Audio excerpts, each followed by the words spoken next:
Okay, నీలు go head.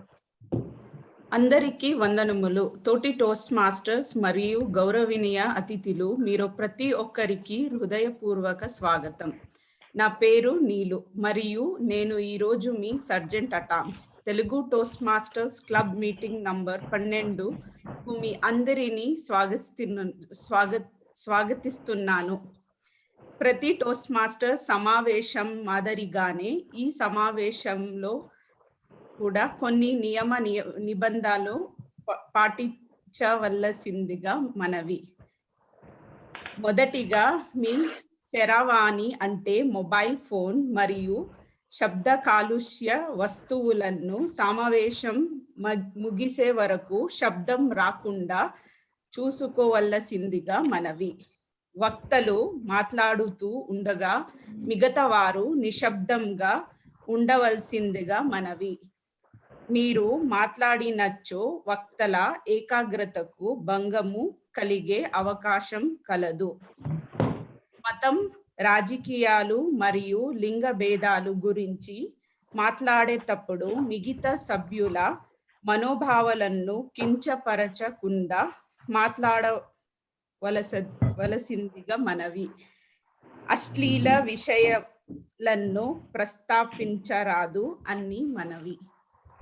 వక్త ప్రసంగం చేస్తున్నప్పుడు మీ వీడియోను ఆన్లో ఉంచడానికి ప్రయత్నం చేయండి, ఎందుకంటే ప్రసంగం చేస్తున్నప్పుడు వక్త మిమ్మల్ని చూడాలనుకుంటున్నారు.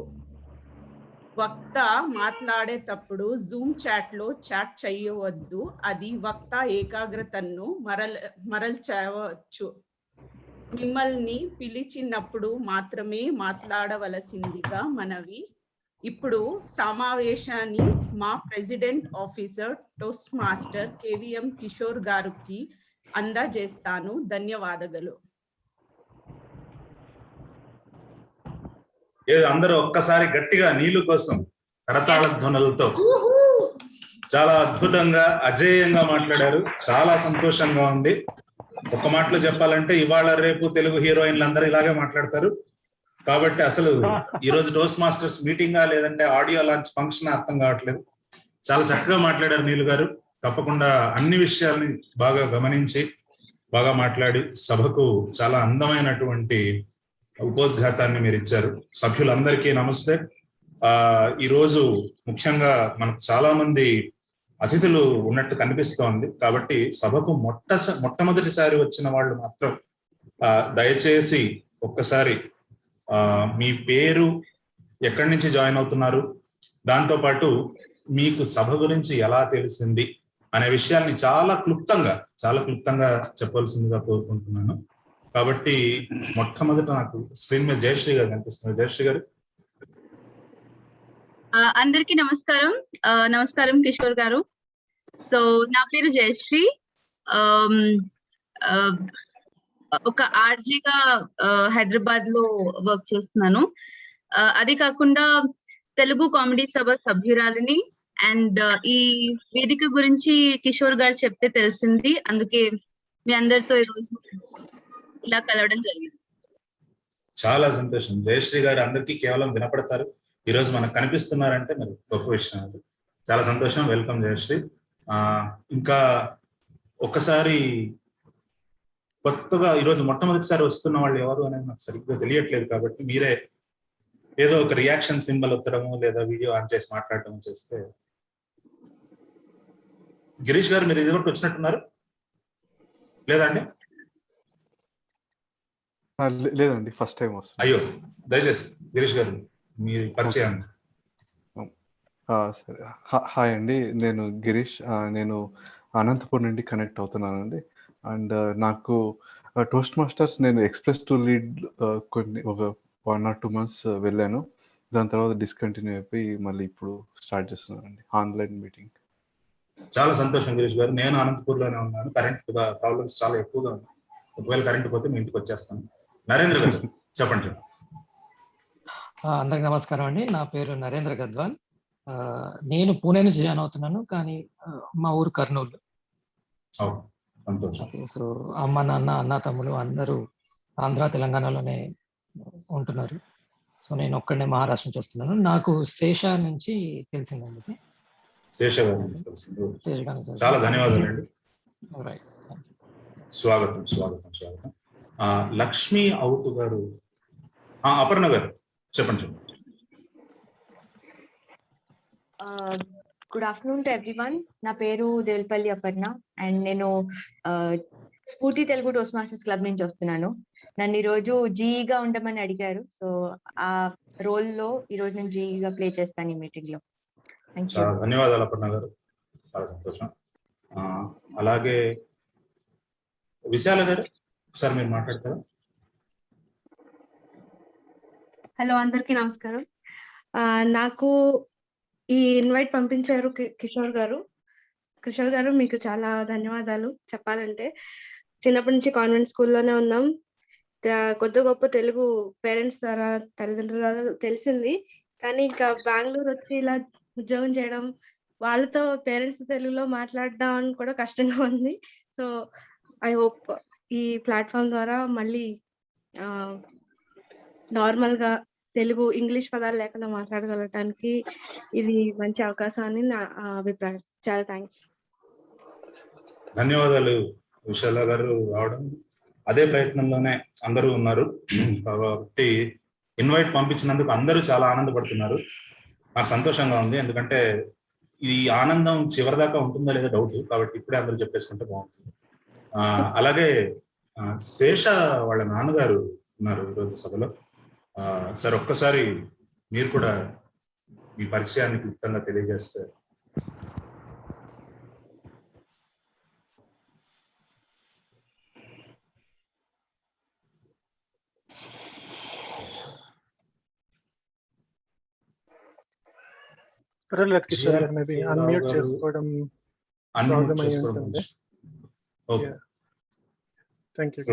శేష గారు మంచి పొజిషన్ లో ఉన్నారు. ఇటు పిల్లలకి అటు తల్లిదండ్రులకి కూడా మ్యూటింగ్ అన్మ్యూటింగ్ నేర్పించాల్సిన బాధ్యత మీకు ఉంది. ఓకే. హలో సార్ చెప్పండి. నా పేరు రామకృష్ణారావు గుండవరపు అండి. నేను శేషకిరణ్ వాళ్ళ ఫాదర్ అండి. నేను స్టేట్ బ్యాంక్ లో మేనేజర్ చేసి రిటైర్ అయ్యాను. ఇక్కడ హైదరాబాద్ నుంచి ఉన్నామండి. హైదరాబాద్. చాలా ధన్యవాదాలు జేర్కే గారు. ఈరోజు మీరు శేష గారికి మాత్రమే కాదు, మొత్తం మా సభకు అందరికీ కూడా మరి ఫాదర్స్ డే సందర్భంగా ఫాదర్లీ ఫిగర్ గా ఈరోజు సభలో ఉండడం మాకు నిజంగా అదృష్టం. కాబట్టి చాలా ధన్యవాదాలు, సుస్వాగతం ఈరోజు సభకు వచ్చినందుకు. ఇంకా ఎవరైనా అతిథులు ఉన్నారా? సరే చెప్పండి. అందరికీ నమస్కారం. నా పేరు లక్ష్మి. నేను గుంటూరు నుంచి. చిన్నప్పుడు ఎన్నో శ్లోకాలు, పద్యాలు, భగవద్గీత అంతా నేర్చుకున్నాను, కానీ అన్ని మర్చిపోయాను. ఒకటి కూడా గుర్తులేదు. ఇదే మాట నేను నా తోటి క్లబ్ మెంబర్ తో చెప్తే, నేను గుంటూరు టోస్ట్ మాస్టర్ క్లబ్ మెంబర్ని భావన, నేను తనకు చెప్పాను. తను నాకు సంతోష్ గారి నంబర్ ఇచ్చాను. సంతోష్ గారు నాకు ఇన్వైట్ ఇచ్చారు. ఇక్కడ ఉండడానికి I'm feeling really happy to be here. Thank you so much. ధన్యవాదాలు, చాలా ధన్యవాదాలు లక్ష్మి గారు. సరే, ఇంకా చాలా మంది అతిథులు ఉన్నారనుకుంటాను. మళ్ళీ ఏదైనా ఒక చిన్న సందర్భంలో మిగతా వాళ్ళ పరిచయాలు కూడా తీసుకుందాం. కాబట్టి ఈ రోజు మన 11వ సభని దీంతో ప్రారంభిస్తున్నాను. చాలా సంతోషంగా ఉంది, ఎందుకంటే మనం మెట్టుగా ప్రతి మీటింగ్ ని సుసంపన్నం చేసుకుంటూ ముందుకు రావడం అనేది ఆనందంగా. అయితే కొన్నేళ్ల క్రితం జరిగిన ఓ సంఘటన ఈరోజు మీతో పంచుకోవాలన్నది. అందరూ అంత టెన్షన్ గా ఉన్నారు, తెల్లవారితే ప్రొడక్షన్ ఇంజనీరింగ్ ఎగ్జామ్ ఉంది, నువ్వు మాత్రం ఏంట్రా అంత తాపీగా ఉన్నావు అని అడిగాడు నా స్నేహితుడు. నేను ఇంకా తాపీగా, వాళ్ళందరూ పరీక్షలో ఏం రాస్తామో అన్న భయంతో ఉన్నారు, నేను పరీక్షే రాయట్లేదు కాబట్టి నాకు భయం లేదు అని చెప్పాను. సిగ్గుందా, పరీక్ష మానేస్తావా, అంత ఇబ్బంది ఏమొచ్చింది ఇప్పుడు అని అడిగాడు. అడిగితే రేపు మణిరత్నం సినిమా రిలీజ్ అవుతోంది కాబట్టి పరీక్ష కంటే అది ముఖ్యం కాబట్టి నేను అటు వెళ్తున్నాను అని చెప్పాను. బుద్ధున్నవాడెవడైనా కూడా పరీక్ష ఎగ్గొట్టి సినిమాకి వెళ్తాడా అని నా స్నేహితుడు చైతన్య అన్నాడు. నెక్స్ట్ రోజు పొద్దున మా ఇద్దరికి 2 టికెట్లు వాడే తీసుకున్నాను. తీసుకున్న తర్వాత వెళ్ళి సినిమా హాల్లో కూర్చున్నాం. నాకు చాలా ఇష్టమైనటువంటి మణిరత్నం గారు తీసిన అమృత అనే సినిమా మొత్తం చూసిన మా ఇద్దరికి అదో లోకంలో విహరించినట్టు అనిపించింది. బయటకు రావటమే నా స్నేహితుడు చైతన్యతో, ఒరే ఈ సినిమా స్టోరీ నాదే కదా, నా జీవితాన్ని సినిమాగా తీసినట్టున్నాడు మణిరత్నం అని చెప్పాను. వెంటనే వాడు ఎలా రా అని అడిగాడు. ఈ సినిమాలో మాధవన్ మెకానికల్ ఇంజనీర్, ముఖ్యంగా ప్రొడక్షన్ ఇంజనీర్. ఓపెనింగ్ సీనే ట్యాపింగ్ మిషన్ ఫెయిల్ అయింది అన్నంతో మొదలవుతుంది. కాబట్టి ఇది నా స్టోరీనే కదా. ఇప్పుడు ప్రొడక్షన్ ఇంజనీరింగ్ ఎగ్జామే రాయనోడి నువ్వు మెకానికల్ ఇంజనీర్ అని ఎలా చెప్పుకుంటావు? కాబట్టి నాకు తెలిసి ఈ స్టోరీ కాదు అన్నాడు. సరే, ఆ విషయం వదిలిపెడితే రెండో విషయం చూసావా, వాడు ఒక రైటర్ ఈ సినిమాలో, నేను కూడా రైటర్నే కదా అన్నాను.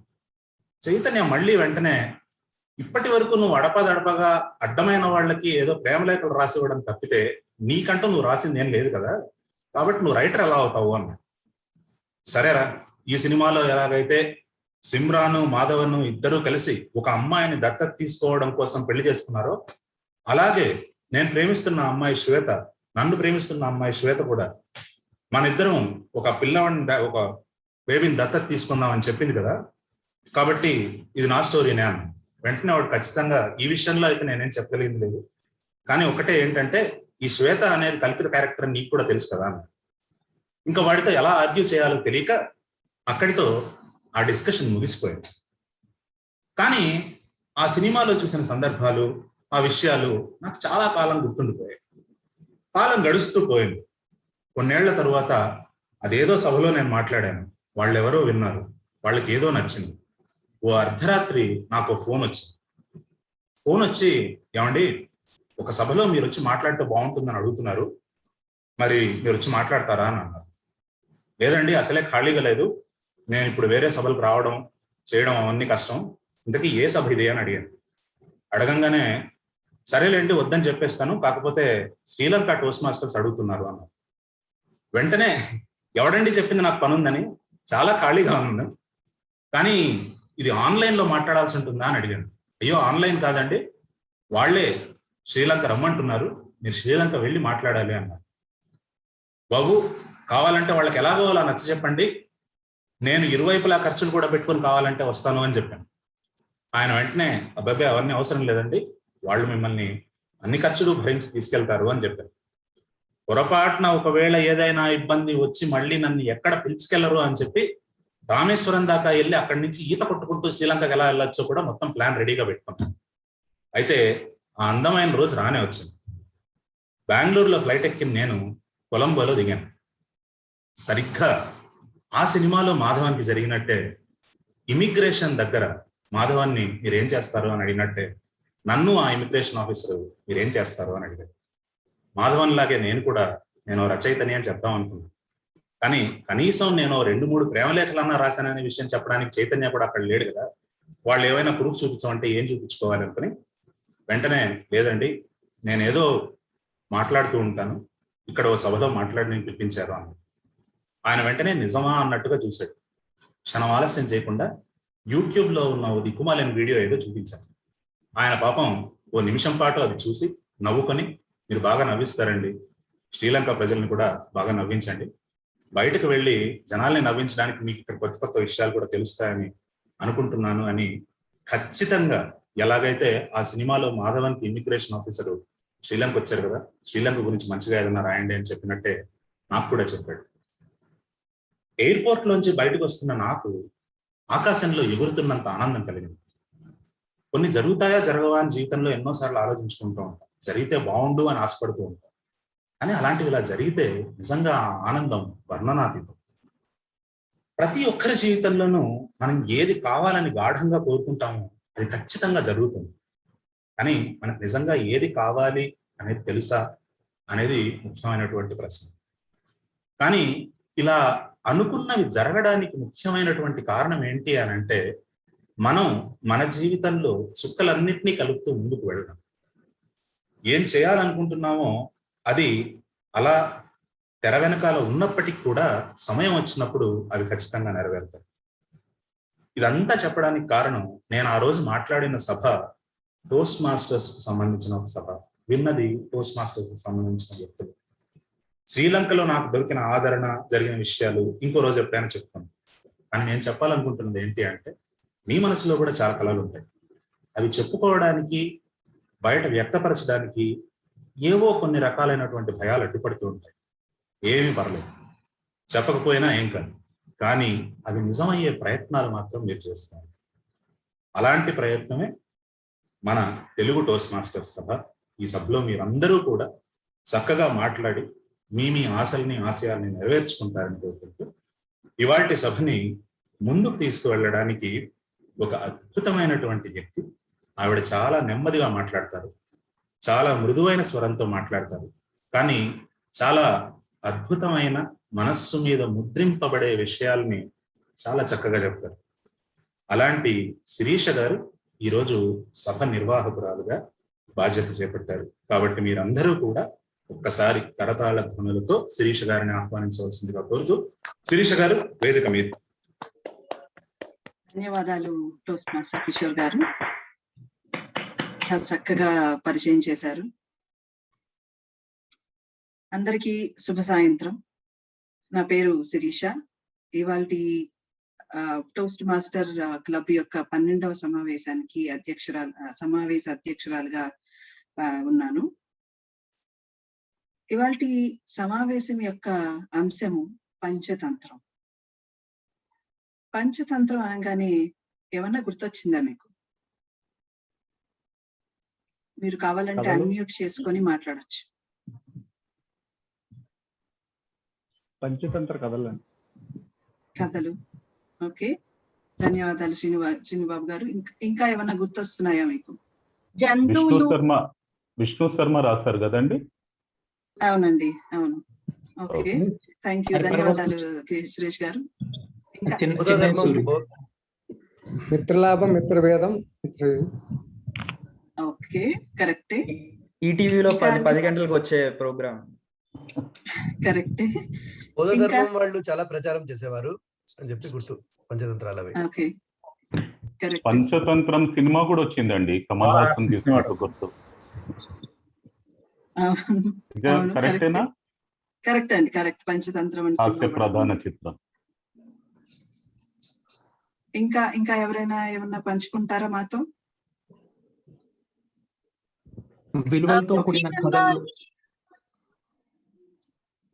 శ్రీనివాస్ గుప్తా గారు చెప్పండి.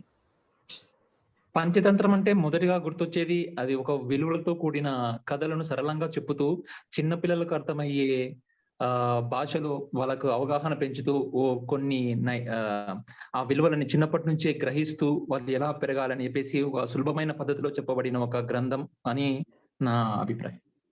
కరెక్ట్, చాలా చక్కగా చెప్పారండి. ధన్యవాదాలు శ్రీనివాస్ గుప్తా గారు. జయశ్రీ గారు మీరు చెప్పండి. ప్రధానంగా జంతువులని ఆధారంగా తీసుకుని కథలు చెప్పేవారు. సో దానివల్ల జంతు ప్రేమ కూడా పెరిగింది చాలా పిల్లలు.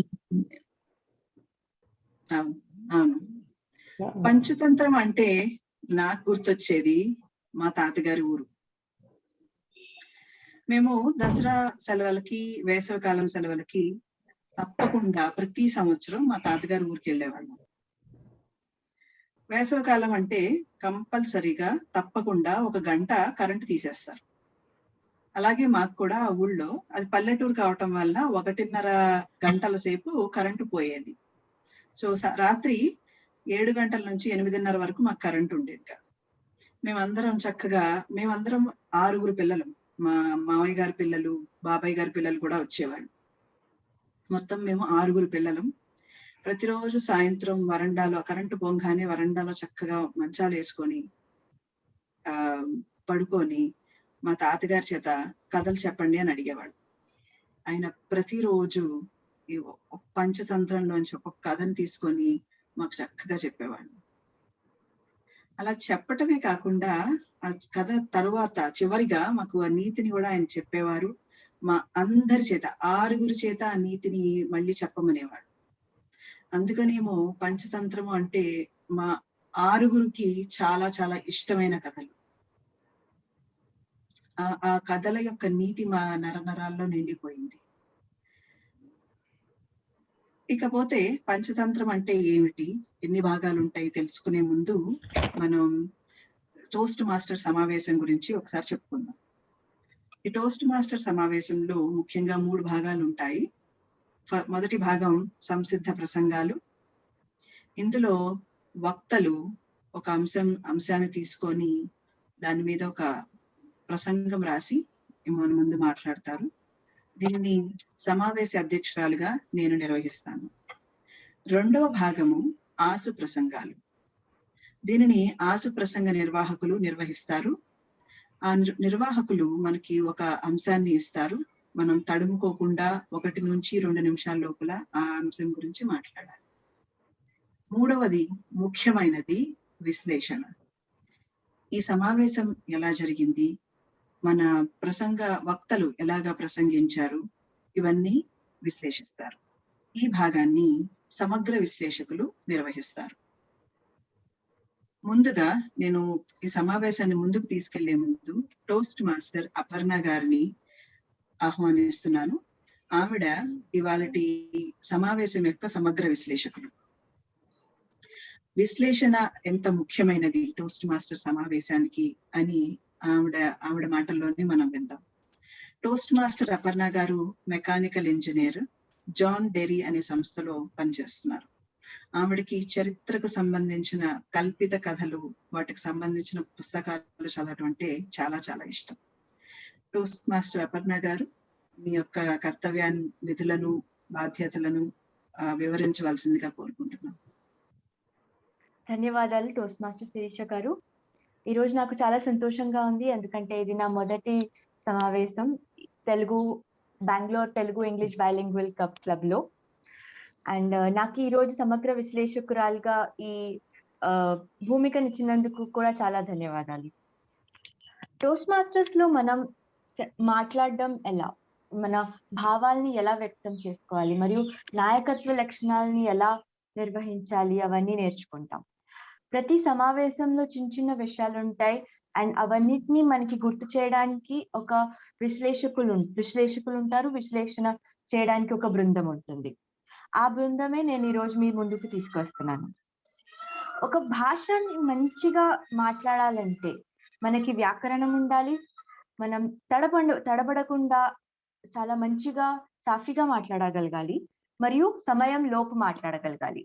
సో ఈ 3 అంశాలు, 3 సెగ్మెంట్స్ లో మనకి విశ్లేషణ ఇవ్వడానికి నా బృందంలో ముగ్గురు విశ్లేషకులు ఉన్నారు. నేను తొందరగా వాళ్ళని పిలిచేస్తాను. ఆ తర్వాత నేను నా భూమికని కూడా మీకందరికీ చెప్తాను. మొదటిగా మన భాషలో వ్యాకరణాన్ని చూడడానికి ఒక మంచి వ్యక్తి ఉన్నారు. నేను వాళ్ళని ఆహ్వానించేస్తున్నాను. టోస్ట్ మాస్టర్ శ్రీనివాస్ గుప్తా గారు, ప్లీజ్ వేదిక మీదకి వచ్చి మీ భూమిక గురించి చెప్పండి. ధన్యవాదములు అపర్ణ గారు. నా పేరు శ్రీనివాస్ గుప్తా. ఈ రోజు నేను వ్యాకరణవేత్తగా ఉంటున్నాను. నా ముఖ్య భూమిక చెప్పే ముందు అసలు వ్యాకరణం మనం ఎందుకు అంత ప్రాధాన్యతని ఇవ్వాలి, సో దాని గురించి మనం ఒక మాటలో చెప్పుకోవాలంటే, మొదటి వ్యాకరణవేత్త ఎవరని చెప్పుకోవాలంటే మన చరిత్రలో తిరిగి చూస్తే నన్నయ్య 11వ శతాబ్దంలో ఆంధ్ర శబ్ద చింతామణి రాశారు. అది రాసి మన జనాలకి, తెలుగు ప్రజలకి ఒక సంపద ఇచ్చారు. తెలుగు వ్యాకరణం అనేది ఒక గ్రంథాన్ని ఆంధ్ర శబ్ద చింతామణి రూపంలో మనకి అందించడం జరిగింది. ఇంకా సులభ రీతిలో దాని వ్యాకరణం మనకందరికీ అర్థం అవ్వాలని 19వ శతాబ్దంలో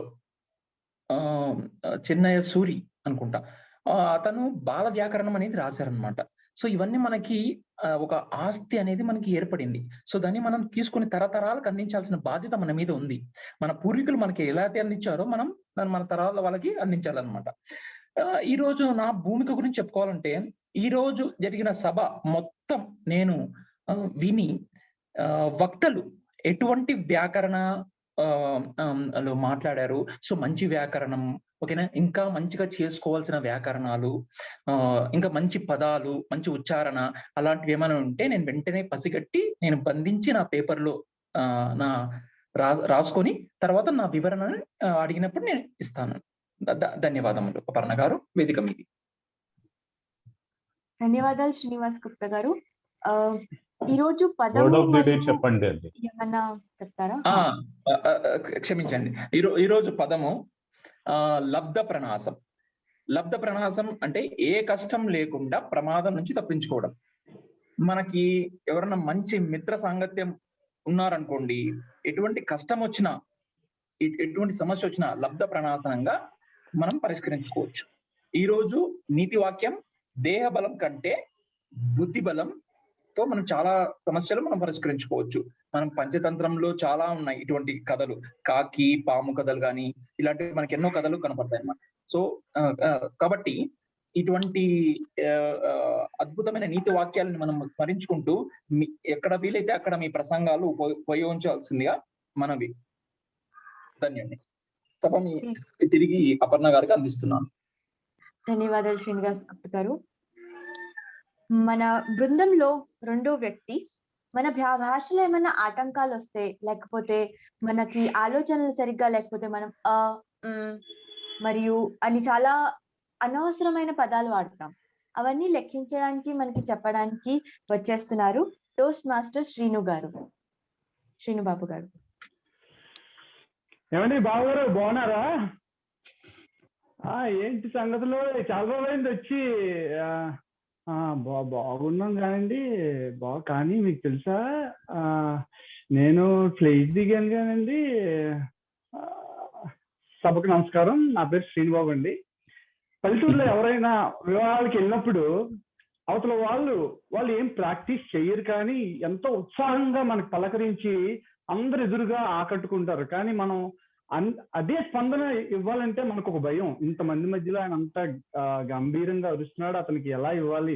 ఆ మాట్లాడేటప్పుడు మనం మాట్లాడాలనుకుంటాం, కానీ మీకు తెలుసా అంటే మన మెదడులోన మన భావాలను సరిగ్గా వ్యక్తీకరించలేక కొన్ని ఆటంకాలు వస్తాయండి. అవి నా బాధ్యతగా, ఈ అకౌంటర్గా నా కర్తవ్యం ఏంటంటే, అలాంటివన్నీ మీరు మాట్లాడినప్పుడు నేను ఎవరు అలాంటివి ఏంటేంటి చేస్తున్నారో, ఏవైనా చిన్న చిన్న విరామాలు తీసుకుంటే అవన్నీ కలెక్ట్ చేసుకొని, అంతేకాకుండా ఈ ప్రిపేర్ స్పీచ్లు ఉంటాయి కదండి, బాగా కష్టపడి వాళ్ళ గురువు దగ్గర ప్రిపేర్ అయ్యి మనందరి ముందు ప్రజెంట్ చేయడానికి వస్తారు. వచ్చినప్పుడు అంత కష్టపడి వాళ్ళిద్దరూ కష్టపడి వచ్చి మన దగ్గర మళ్ళా ఈ ఆటంకాల వల్ల సరిగ్గా మనందరినీ మెప్పించలేక ఈ ప్రేక్షకులందరూ వాళ్ళ వాట్సాప్ ఫేస్బుక్ లోకి వెళ్ళిపోయే అవకాశాలు ఉన్నాయి. అందువలన మనం ఏదైనా ప్రసంగం ఇచ్చినా కూడా ఎవరితోనైనా మనం మాట్లాడేటప్పుడు, మేనేజర్ అవని లేకపోతే మన రిలేషన్స్ అవని, స్పష్టంగా మాట్లాడి ఏ ఆటంకాలు లేకుండా ఉండాలంటే ఇలాంటి చిన్న చిన్న విరామాలు లేకుండా ఓం ఇలాంటి శబ్దాలు, రిపీటెడ్ వర్డ్స్ అనేసి అంటారు చూడండి, పదే పదే మాట్లాడడం, క్లిస్టర్ క్లారిటీ లేకపోవడం, ఇలాంటివన్నీ నేను నోట్ చేసి మా జీఈ పిలిచినప్పుడు నేను మీ అందరికీ నా రిపోర్ట్ చెప్తానండి. థ్యాంక్ యూ అండి. ధన్యవాదాలు శ్రీనుబాబు గారు. చాలా చక్కగా మాకు మీ భూమిక గురించి చెప్పారు. చివరిగా ఈ సమావేశం మొత్తంలో సమయం చూసుకోవడానికి మనకి సమయ పాలకులు ఉన్నారు. దానికోసం నేను టోస్ట్ మాస్టర్ సుష్మా గారిని పిలిచేస్తున్నాను. సుష్మా గారు ప్లీజ్. అందరికీ నమస్కారం మరియు శుభ సాయంత్రం. ఈరోజు సమావేశంలో నా భూమిక సమయ పాలకురాలు. సమావేశంలో సిద్ధం చేసిన ప్రసంగాలు, ఆసు ప్రసంగాలు మరియు ప్రసంగ మూల్యాంకనాలకు సమయ సూచన మరియు విశేషణ నా కర్తవ్యం. ఆకుపచ్చ సూచిక అర్హత సమయంను సూచిస్తుంది. పసుపు సూచిక లక్ష్య సమయం మరియు ఎరుపు సూచిక గరిష్ట సమయంను సూచిస్తుంది. ఉదాహరణకు 5 నుంచి 7 నిమిషాల సిద్ధం చేసిన ప్రసంగాల కోసం నేను ఆకుపచ్చ సూచికను 5 నిమిషాలకు, పసుపు సూచికను 6 నిమిషాలకు మరియు ఎరుపు సూచికను 7 నిమిషాలకు చూపిస్తాను. మరియు వక్త మాట్లాడడం పూర్తయ్యే వరకు ఎరుపు సూచికను చూపిస్తాను. ఐస్ బ్రేకర్ కోసం కేటాయించిన సమయము 4 నుంచి 6 నిమిషాలు. నేను ఆకుపచ్చ సూచికను 4 నిమిషాలకి, పసుపు సూచికను 5 నిమిషాలకి మరియు ఎరుపు సూచికను 6 నిమిషాలకి చూపిస్తాను. మరియు వక్త మాట్లాడడం పూర్తయ్యే వరకు ఎరుపు సూచికను చూపిస్తాను. ఆసు ప్రసంగాల కోసం ప్రతి వక్త కనీసము 1 నిమిషం మాట్లాడడానికి ప్రోత్సహించబడతారు. నేను ఆకుపచ్చ సూచికను 1 నిమిషం, పసుపు సూచికను 1 నిమిషం 30 సెకండ్లలో చూపిస్తాను మరియు 2 నిమిషాలకు ఎరుపు సూచిక అలాగే చివరి వరకు చూపిస్తాను. మీరు 30 సెకండ్ల కన్నా ఎక్కువ మాట్లాడితే వారు అనర్హులు. సమావేశం చివరిలో సమావేశ విశ్లేషకులు పిలిచినప్పుడు నా నివేదికను సమర్పిస్తాను. వేదిక మీది సమగ్ర విశ్లేషకులు. ధన్యవాదాలు సుష్మా గారు. ఒక చిన్న కరెక్షన్ అండి. సంసిద్ధ ప్రసంగాలకి 2 వైపులా 30 సెకండ్లు అర్హత ఉంటుంది. ఒకవేళ 4 నిమిషాలు 30 సెకండ్లు మాట్లాడినా కూడాను సంసిద్ధ ప్రసంగాలు వాళ్ళు వక్తలు అర్హులు అవుతారు. ధన్యవాదాలు సుష్మా గారు. అలాగే ఈ రోజు నేను నా సమగ్ర విశ్లేషణ ఆఖరి ఘట్టంలో మీకు అందరికీ నివేదికను అందిస్తాను.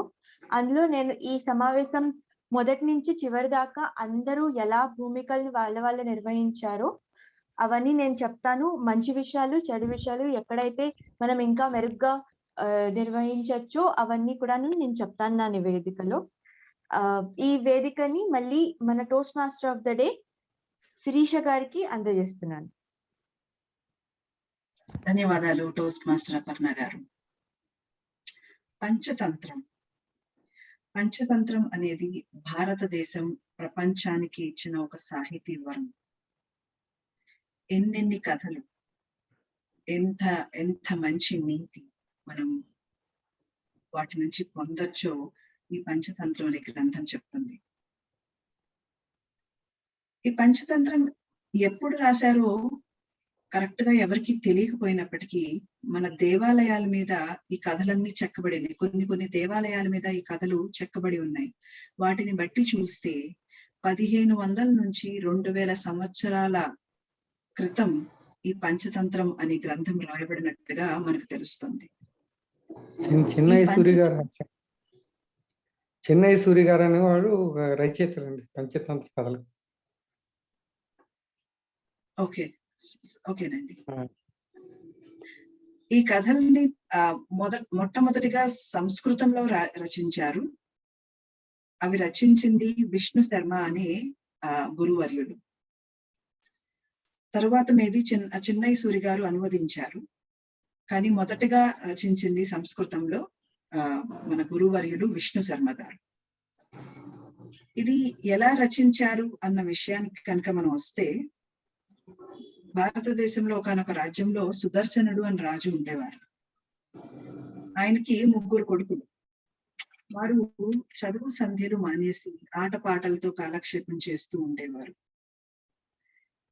ఇలా ఆటపాటలతో కాలక్షేపం చేస్తూ ఉండటం చూసి రాజుగారు చాలా కలవరపడసాగారు. నా తర్వాత రాజ్యాన్ని ఎవరు చూసుకుంటారు, ఈ రాజ్యం ఏమైపోతుంది, నా ప్రజలు ఏమైపోతారు అని ఆయన చాలా కలవరపడసాగారు. ఈ కలవరాన్ని ఒక రోజు ఆయన మంత్రివర్గాన్ని పిలిచి వాళ్ళ ముందు వ్యక్తపరిచారు. అంతేకాకుండా ఎవరైనా మంచి గురువర్యుల్ని వెతకమన్నారు. వీళ్ళందరినీ మంచి మనుషులుగా తీర్చిదిద్దటానికి. సో ఆయన మంత్రివర్గం అంతా వెతికారు. నెమ్మదిగా కొన్ని రోజుల తర్వాత వారి రాజ్యంలోనే విష్ణు శర్మ అనే గురువర్యులు ఉండటం చూసి ఆయన్ని పిలుచుకొని రాజుగారి దగ్గర తీసుకొచ్చారు. రాజుగారు చాలా సంతోషించి ఆయనకి మంచి సపర్యలు చేసి ఆయన యొక్క కుమారుల గురించి అంతా వివరించారు. ఆయన విష్ణు శర్మ గారు అదంతా విని వారి సుదర్శనులు గారి కొడుకుల్ని 6 నెలల్లో నీతి శాస్త్ర కోవిదులుగా తీర్చిదిద్దుతాను అని ప్రమాణం చేసి వారి ముగ్గురిని తీసుకొని ఆయన ఆశ్రమానికి వచ్చారు. ఆ తర్వాత నుంచి 6 నెలల వరకు ఆయన చేసింది ఏంటి అంటే వారికి నీతి కథలు బోధించటం. ఆ నీతి కథల్లో ముఖ్యంగా పాత్రలు ఎవరు అంటే జంతువులు. ఈ జంతువులు ఒకదానితో ఒకటి కలిసిమెలిసి ఎలా ఉండేవి, ఒకదానితో ఒకటి మంచి మంచి మిత్రుల్ని ఎలా సంపాదించుకున్నాయి, చెడ్డ సావాసాల వలన వారు పొందిన ప్రాబ్లమ్స్ ఏంటి, సమయోచితంగా ఎలా ఆ ప్రాబ్లమ్స్ ని ఎదుర్కొన్నాయి అన్న కథలని ఆయన వివరించారు ఈ 6 నెలల్లో. అంతేకాకుండా ప్రతి కథ యొక్క నీతి, చివరగా ఆ కథ యొక్క నీతి ఏంటో కూడా ఆయన వివరించారు. ఆ కథలు ఎంత సులువుగా ఉంటాయి అంటే ప్రతి ఒక్కరు చాలా సులువుగా అర్థం చేసుకోవచ్చు. పైగాను ఆ నీతి అనేది తొందరగా అర్థం చేసుకునేదిగా ఉంటుంది. ఆయన అన్నట్టుగానే 6 నెలల్లో ఆ రాజకుమారులు 3 నీతి శాస్త్ర కోవిదులుగా మారారు. తన తండ్రి తర్వాత రాజ్యాన్ని చక్కగా పరిపాలించారు. ఇలా మన గురువర్యులు విష్ణు శర్మ గారు ఆయన ఇచ్చిన మాటను నిలబెట్టుకున్నారు. ఆయన ఆ 6 నెలల్లో చెప్పిన ఆ నీతి కథల సమాహారమే మన పంచతంత్రం. ఆ పంచతంత్రం అనేది సంస్కృతం నుంచి దాదాపుగా 50 భాషల్లోకి అనువదింపబడింది. భారతదేశంలో ఉన్న భాషలు మాత్రమే కాకుండా లాటిన్, గ్రీక్, జర్మన్, ఇటాలియన్ చాలా భాషల్లో కూడా అనువదించారు. అంత గొప్పది మన పంచతంత్రం. ఇక్కడ చిన్న విరామం తీసుకుందాం. నేను మొదట చెప్పినట్టుగా మనము మన సంసిద్ధ ప్రసంగాల భాగాన్ని ప్రారంభిద్దాం. మన సంసిద్ధ ప్రసంగాల భాగంలో మనకి ఇవాళ సమావేశంలో 2 వక్తలు ఉన్నారు. మొదటి వక్త టోస్ట్ మాస్టర్ కృష్ణదత్త గారు. ఆయన్ని పిలిచే ముందు వారి విశ్లేషకులు టోస్ట్ మాస్టర్ ద్రవ్యశ్రీ గారిని టోస్ట్ మాస్టర్ కృష్ణదత్త గారి యొక్క ప్రసంగ లక్ష్యాలను వివరించవలసిందిగా కోరుకుంటున్నాను. అందరికీ నమస్కారం. ఇవాళ నేను ప్రసంగాన్ని చేసేపోయే వ్యక్తి కృష్ణదత్త గారు. ఇవాళ వారు ఇచ్చే దాని యొక్క ముఖ్య ఉద్దేశం ఏంటంటే వారు ఏదైనా తీసుకొని మాట్లాడచ్చు, ఏదైనా అంశం తీసుకొని దాని మీద మాట్లాడచ్చు. వాళ్ళు దాని మీద ఫీడ్బ్యాక్ తీసుకొని అది రెండోసారి ఇచ్చే స్పీచ్ కి అప్లై చేసి ఫీడ్బ్యాక్ స్పీచ్ ని ఇవ్వాలి. ఇవాళ కృష్ణదత్త గారు ఇవ్వబోయే అంశం వేసవి కాలం జ్ఞాపకాలు. ఆల్ ది బెస్ట్ కృష్ణదత్త గారు. Over to Sirisha. Thank you. ధన్యవాదాలు దివ్యశ్రీ గారు. టోస్ట్ మాస్టర్ కృష్ణదత్త గారు ఆంధ్రప్రదేశ్ లో పుట్టి ముంబైలో పెరిగి బెంగళూరులో స్థిరపడ్డారు. ఈయనకి పక్షులను పరిరక్షించే ట్రస్ట్ లో ట్రస్టీగా ఉన్నారు. 1 సంవత్సరం క్రితం ఒక స్టార్టప్ సంస్థను కూడా ప్రారంభించారు. ఈయన ఖాళీ సమయంలో పాటలు పాడటం, వేణువు వాయించటం ఈయన హాబీస్ గా చేస్తారు. పంచతంత్రంలో ఈయనకు నచ్చిన కథ కోతి మొసలి కథ. ఈ కథ ద్వారా ఆయన మనకు చెప్పదలుచుకున్న నీతి ఏంటి అంటే మనం చెడు సావాసం చేయటం కన్నా ఒంటరిగా ఉండటమే మేలు. అది ఆయన చెప్పటమే కాదు, ఆచరిస్తున్నారు కూడా. ధన్యవాదాలు టోస్ట్ మాస్టర్ కృష్ణదత్త గారు. చక్కటి నీతి మాకు అందించారు. మీరు ఒకసారి కనిపిస్తున్నారా, వినిపిస్తున్నారా ఒకసారి చూసుకుంటారా? వినిపిస్తున్నదా అండి? వినిపిస్తుందండి. టైమర్ కార్డ్స్ కనిపిస్తున్నాయా? సుష్మా గారు కనిపిస్తున్నాయండి. ధన్యవాదాలు కృష్ణదత్త గారు. టోస్ట్ మాస్టర్ కృష్ణదత్త వేసవి కాలం జ్ఞాపకాలు టోస్ట్ మాస్టర్ కృష్ణదత్త. జూన్ నెల వచ్చేసింది. గత 2 నెలలలో పిల్లలు ఏం చేశారు అని చూస్తే పాపం తల వంచుకుని మొబైల్ ఫోన్లో వీడియోలు, తలెత్తితే నెట్ఫ్లిక్స్ లో సినిమాలు. 2 సంవత్సరాలు పాపం వేసవి కాలం అంటే అదే. అంతకు ముందర కొన్ని సంవత్సరాల క్రితం మన చిన్నప్పుడు వేసవి కాలం ఎలా ఉండేది అని చెప్పి ఒకసారి జ్ఞాపకం చేసుకుంటే, నా చిన్నప్పుడు 7వ తరగతి 8వ తరగతిలో ఉన్న రోజుల్లో ఒకరోజు సాయంత్రం స్కూల్ నుంచి మగపిల్లలందరూ కలిసి మాట్లాడుకుంటూ బురదలో దొల్లి ఇంటికి చేరేసరికి మా అమ్మ చూసి, ఒరే నీకు కూడా పరీక్ష టైం టేబుల్ ఇచ్చారా అని అడిగింది. అయితే అమ్మా అక్కకి చెల్లికి ఇచ్చారంటే నాకు ఇచ్చినట్టే కదా, నాకు వేరే ఇస్తారా అంటే అవును అవును, ఒక పని చే, రేపు స్కూల్కి వెళ్ళినప్పుడు ఈ 5 రూపాయలు తీసుకెళ్ళి స్కూల్ నుంచి ఈ ట్రైన్ కన్సెషన్ ఫార్మ్స్ ఇస్తారు, అవి తెచ్చుకురా. ఒక మనిషికి రూపాయిన్నర, ముగ్గురికి 4.5 అవుతుంది కాబట్టి 5 రూపాయలు ఇచ్చి 1 రూపాయి తిరిగి తీసుకుని ఇంటికి రా నాయనా అని చెప్పారు. రెండో రోజు మా అమ్మగారు చెప్పినట్టే స్కూల్కి వెళ్ళి అప్లికేషన్ ఫార్మ్స్ తీసుకుని అంతా పని చేసి వచ్చిన 1 రూపాయిని తీసుకుని బయటకు వచ్చి ఐస్ పూల కొనుక్కుని చక్కగా చీక్కుంటూ దాని నుంచి ఉన్న పుల్లదనం తీయదనం అంతా అనుభవిస్తూ చొక్కాకి కూడా తెల్ల చొక్కా యూనిఫామ్ కూడా రాసుకుని ఇంటికి వచ్చి మా అమ్మ చేత తిట్లు తిని మా అమ్మకి ఆ ఫార్మ్స్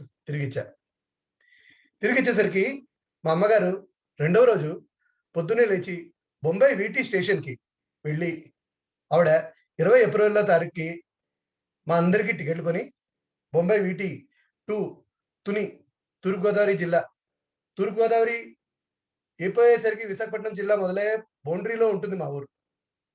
బొంబాయి వీటీ అంటే ముంబై సిఎస్టీ, ఇవాళ తారీఖు ప్రజలకి తెలియదు, ఒకప్పుడు అది విక్టోరియా టెర్మినస్.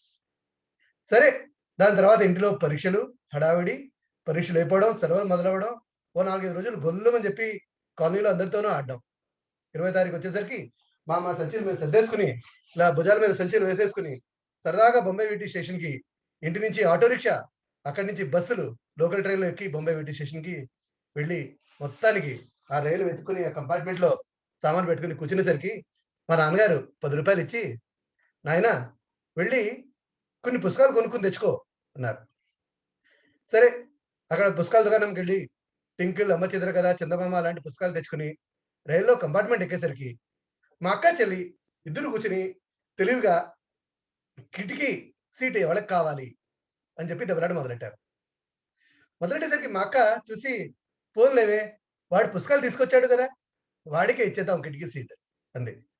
అంటే నేను భలే, మా అక్క చాలా మంచిది అని చెప్పి అలా కిటికీ సీట్లో కూర్చుని, తర్వాత అర్థమైంది ఏమంటే కోనార్క్ ఎక్స్ప్రెస్ ఆ రోజుల్లో రాత్రి బయలుదేరేది బొంబాయిలో. రాత్రి కిటికీ సీట్లో కూర్చుని సుఖం ఏముంది, బయట కనిపించదు, ఏమీ కనిపించదు. సరే, ఏం చేస్తాం, రైల్లో పడుకుని పొద్దునే లేచి షోలాపూర్లో మంచి ఎక్స్ప్రెసో కాఫీ తాగి అలా రైల్లో ఆటలు పాటలు పుస్తకాలు చదువుకుంటూ కబుర్లు చెప్పుకుంటూ అలా రైలు సికింద్రాబాద్కి చేరింది. సికింద్రాబాద్ వచ్చేసరికి మా అత్త ఇంట్లో పొద్దున్నే లేచి ఆవిడ వాళ్ళ అన్నయ్య కుటుంబం వస్తుంది, పిల్లలు ఉన్నారు అని చెప్పి కష్టపడి బోళ్ళంత భోజనం వండి మంచి కమ్మని దోసపప్పు, మంచి కూర, పెరుగు అన్నీ తీసుకుని సికింద్రాబాద్ స్టేషన్కి వచ్చారు. ఆవిడతో పాటు ఆవిడ పిల్లలు. ఏముంది, సికింద్రాబాద్లో 25 నిమిషాలు ఆగుతుంది రైలు. చక్కగా కూర్చుని తిని కబుర్లు చెప్పుకుని ఆడుకుంటూ పాడుకుంటూ ఇంకా రైలు కూ అని చెప్పి బయలుదేరే వరకు రైల్లోనే ఉన్నాం. అక్కడ ఇంకా రైలు బయలుదేరేసరికి మా అత్త పిల్లలు దిగారు, టాటాలు చెప్పుకోవడం, బాబాయ్ చెప్పుకోవడం అయిపోయింది. రైలు బయలుదేరి ఇంకా నడుస్తుంది. రైల్లో కూర్చున్నాక మళ్ళీ ఆటలు పాటలు పుస్తకాలు చదువుకోవడం, హడావిడి చేస్తూ చేస్తూ విజయవాడ చేరుకున్నాం. విజయవాడ చేరుకునేసరికి విజయవాడలో మా పిన్ని గారు, పెద్దమ్మ గారు, వాళ్ళ కుటుంబాలు ఒక పెద్ద డబ్బాలో బజ్జీలు బోండాలు, ఒక పెద్ద జగ్గులో నీళ్లు, ఇంకొక ఫ్లాస్క్లో కాఫీ తీసుకుని వచ్చారు. మళ్ళీ రైల్వే స్టేషన్లో పిల్లలు పెద్దలు అందరూ సరదాగా కూర్చుని మాట్లాడుకోవడం, పెద్దలు కాఫీలు తాగడం, మంచి విషయాలు చెప్పుకోవడం అంతా జరిగి అలా మళ్ళీ రైలు బయలుదేరే ముందర వాళ్ళకి టాటాలు చెప్పుకుని మళ్ళీ రైలు బయలుదేరిపోయింది. ఇంకా ఏముంది, పుస్తకాలు చదువుకుంటూ కొద్దిసేపు ఇలా అల్లరి చేసుకుంటూ ఏదో సరదాగా గడిపిస్తాం. మాకు పెద్ద తేడా వచ్చేది ఎక్కడంటే రాజమండ్రి దగ్గర గోదావరి బ్రిడ్జ్ దాటుతున్నప్పుడు ఒక వెలుతురు వచ్చేది, అయ్యో మన ఊరు వచ్చేసింది అని చెప్పి వచ్చేది. రాజమండ్రి గోదావరి బ్రిడ్జ్ ఆ కాలంలో ఇలా ఆర్చిల్లా వంతెనది ఉండి చాలా బాగుండేది. ఆ బ్రిడ్జ్ మీద రైలు దాటుతున్నప్పుడు అందులో 5 పైసలు 10 పైసలు కాసులు వేసేవాళ్ళం. రాజమండ్రి చేరేసరికి రాజమండ్రిలో మా ఆఖరి పిన్ని, మా మామయ్యలు, మా అమ్మమ్మ గారి చేత మంచి గుమగుమలాడే పులిహార, కమ్మని దద్దోజనం చేసి ఇచ్చినవి. మా అమ్మమ్మ గారు 25 కిలోమీటర్ల దూరంలో ఉండేవారు. ఆవిడ అయినప్పటికీ పాపం చేసి డబ్బాల్లో పెట్టి వీళ్ళని అక్కడి నుంచి సైకిల్ రిక్షాల్లోనూ రకరకాల వాహనాల్లో రాజమండ్రి స్టేషన్ పంపేసరికి అవి తీసుకుని రాత్రి అవన్నీ తిని, రాజమండ్రిలో ఎక్కువసేపు ఆగేది కాదు. ఇంకా అవి తినేసరికి పిల్లలు 9 అయ్యేసరికి పడుకునేవాళ్ళం. పడుకుని పోయాక దగ్గర 10:40 అయ్యేసరికి అన్నవరం చేరేవాళ్ళం. అన్నవరం అంటే సత్యనారాయణ స్వామి వారి కోయిల. రాత్రి మా నాన్నగారు లేపి, లేవండ్రా అన్నవరం వచ్చేసింది, దేవుడి మందిరం చూడండి ఎంత బాగుందో అనేసరికి లేచి రైల్లో చూసి అయ్యో ఎంత బాగుంది గన్నవరం వచ్చిందని చెప్పి ఇంకా మొహాలో కడుక్కుని ఒళ్ళో విడుచుకుని కాస్త తయారయ్యి ఉండేసరికి తుని రైల్వే స్టేషన్ వచ్చేది. తుని స్టేషన్ వచ్చాక తునిలో రైలు దిగడం, బయటికి వెళ్ళి సైకిల్ రిక్షాలు ఉండేవి. సైకిల్ రిక్షా వాడిని వెళ్ళి బాబు డాక్టర్ గారి ఇంటికి వస్తావా అని అడిగితే హాయ్ వస్తానండి అనేవాడు. 2 రిక్షాలు కట్టుకుని సైకిల్ రిక్షాల్లో డాక్టర్ గారి ఇల్లు అంటే మా పెద్దనాన్నగారి ఇంటికి చేరే లోపల మా పెద్దనాన్నగారికి అక్కడ సౌండ్, రిక్షా సౌండ్, ఆ రిక్షావాడికి కట్టే గంటలు గలగలమని గంటలు విని ఆయన డాబా మీద పడుకుని ఆయన డాబా నుంచి కిందకు వచ్చి పెద్ద గేట్ ఉండేది, ఆ గేట్ తెరిచి లోపల తీసుకెళ్లేవారు. తీసుకెళ్లి అక్కడి నుంచి వంటింట్లోకి వెళ్ళేసరికి ఒరే పిల్లలు కొత్త అవకాయ పెట్టిందిరా, కొత్త అవకాయ అన్నం పెరుగన్నం తినండిరా అనేవారు. ఉమ్మడి కుటుంబం, ఒక 50 మంది మనుషులు ఉండేవారు. సరే ఏముంది, మళ్ళీ రాత్రి పిల్లలు రెండో వాయిలో తినేసి ఏమోలో పడుకోవడమే. తర్వాత ఏముంది, పొద్దున్న లేవడం, ఆటలు పాటలు. మా ఇంట్లో వేప చెట్లు ఉండేవి, వేప చెట్టు మీద కూర్చోవడం. ఎంత అల్లరి, ఎంత ఏమి చేసామో మాకే గుర్తులేదు. తుని, అక్కడి నుంచి రాజమండ్రి దగ్గర మా అమ్మమ్మ గారి ఊరు కోరుకొండ, అన్నపర్తిలో మా ఆఖరి పిన్ని గారి ఊరు, ఇంకో పిన్ని గారి ఊరు, విజయవాడ అన్ని చూసుకుని, కృష్ణా బ్యారేజ్, కనకదుర్గ గుడి అన్ని చూసుకుని చివరికి మళ్ళీ రైలుకి బొంబాయి వచ్చేవాళ్ళం. బొంబాయి వచ్చాక మళ్ళీ ఏముంది, పరీక్ష పరిణామాలు, కొత్త పుస్తకాలు, అట్టలు వేసుకోవడము, స్కూల్ మొదలైపోవడము. పాపం ఈ మధ్యకాలం పిల్లల కోసం ఆలోచిస్తే అదే చాలేస్తుంది. వాళ్ళకి ఇవన్నీ లేవు, మొబైల్ ఫోన్లు, టెలివిజన్లు. మీరేమనుకుంటారు శిరీష్ గారు? మీతో ఏకీభవిస్తున్నాను కృష్ణదత్త గారు. ధన్యవాదాలు. నాకు మా చిన్నప్పటి సన్నివేశాలన్నీ కళ్ళకు కట్టినట్టుగా చూపించారు. ధన్యవాదాలు. ఇవాల్టి మన సమావేశంలో 2వ వక్త టోస్ట్ మాస్టర్ మయూషా గారు. టోస్ట్ మాస్టర్ మయూషా గారిని పిలిచే ముందు వారి విశ్లేషకులు టోస్ట్ మాస్టర్ శేషకిరణ్ గారిని ప్రసంగ లక్ష్యాలను వివరించవలసిందిగా కోరుకుంటున్నాను. ధన్యవాదములు శిరీష గారు. సభకు విచ్చేసిన పెద్దలకు, టోస్ట్ మాస్టర్లకు, అతిథులకు ఇదే నా నమస్కారము, శుభ సాయంత్రం. మన బెంగళూరు టోస్ట్ మాస్టర్స్ క్లబ్ ద్విభాష టోస్ట్ మాస్టర్స్ క్లబ్. అంటే ఇంగ్లీషు, ఆంగ్లము మరియు తెలుగు రెండిట్లోనూ ప్రసంగాలు ఉంటాయి. అందుకని ఈరోజు మన 2వ ప్రసంగం ఆంగ్లంలో ఉంటుంది. So today we have Toastmaster Mayusha, who will be attempting her first project from the level 4 of the strategic relationships path that she has chosen in Pathways. Strategic relationships are an important part of our professional life, and it is very important to understand how public relations play a very important role in a smooth strategy and relationship. So today we will have Toastmaster Mayusha presenting a plan that she has put forward in terms of the public relations. Timer, please note the time for this speech is 5 to 7 minutes. Wish you all the best, Mayusha, and over to you, Sirisha. ధన్యవాదాలు toast master శేషకిరణ్ గారు. Toast master మయూషా గారు 2 సంవత్సరాల క్రితం toast masters లో చేరారు. Robert Bosch అనే సంస్థలో పనిచేస్తున్నారు. ఆవిడ మన ఈ Telugu English bilingual club VP education గా కూడా ఎన్నికయ్యారు. టోస్ట్ మాస్టర్ మయూషా గారు, ఒకసారి మీరు కనిపిస్తున్నారా, వినిపిస్తున్నారా చూసుకుంటారా? అందరికీ నమస్కారం. నా వీడియో ఆడియో కరెక్ట్ గానే ఉందా? శేష గారు కొంచెం కన్ఫర్మేషన్ ఇస్తారా? ఆడియో వీడియో కనిపిస్తుంది మయూషా గారు. టైమర్ కార్డ్స్ కనిపిస్తున్నాయా అండి?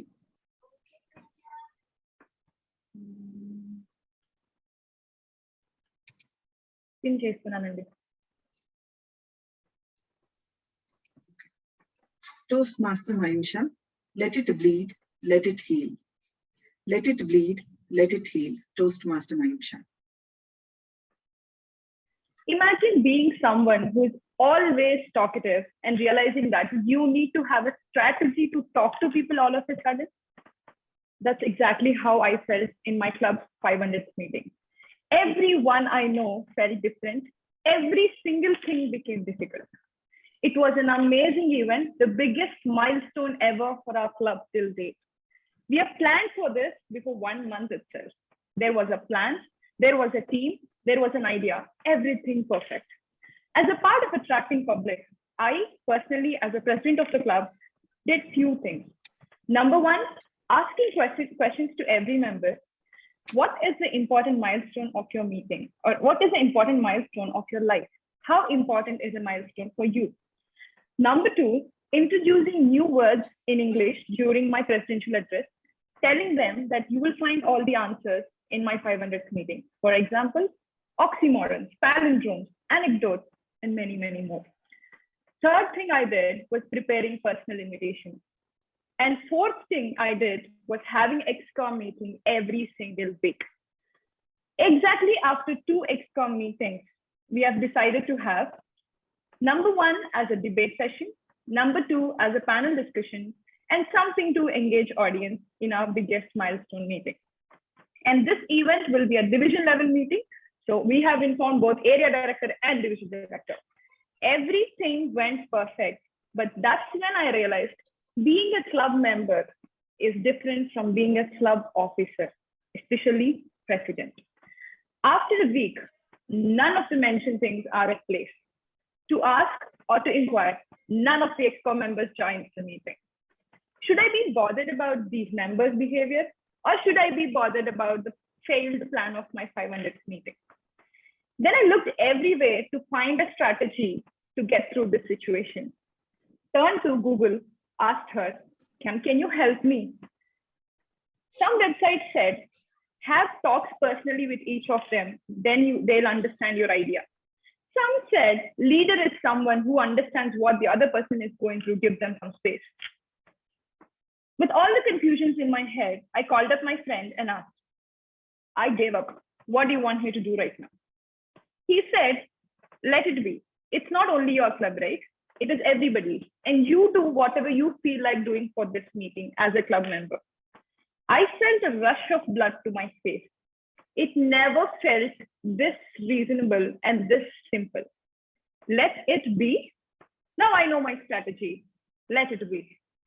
Just 10 days before the meeting, my VP Ed officer told me that we don't have anybody for panel discussion.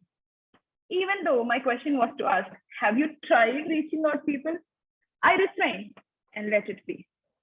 Someone came up and said, we can go with table topics contest. Why do we need a high panel discussion and all that? I smiled and let it be. Just before a week, when I understood that none of them are working as planned, I had to take a tough decision. As a part of PR plan, the first point was to prepare some posters, some beautiful posters, innovative posters, which are not at the place. And I just have 1 week left. So as a part of PR plan, I initiated discussions with people whom I know and believe that they'll save me and invited them personally. Trust me, personal touch always works. And all of them agreed to join. As a part of meeting plan, I don't want to go with the normal table topic section. So I had initiated a conversation about open house. Just 3 days before event, we have released a form to register for the same thing.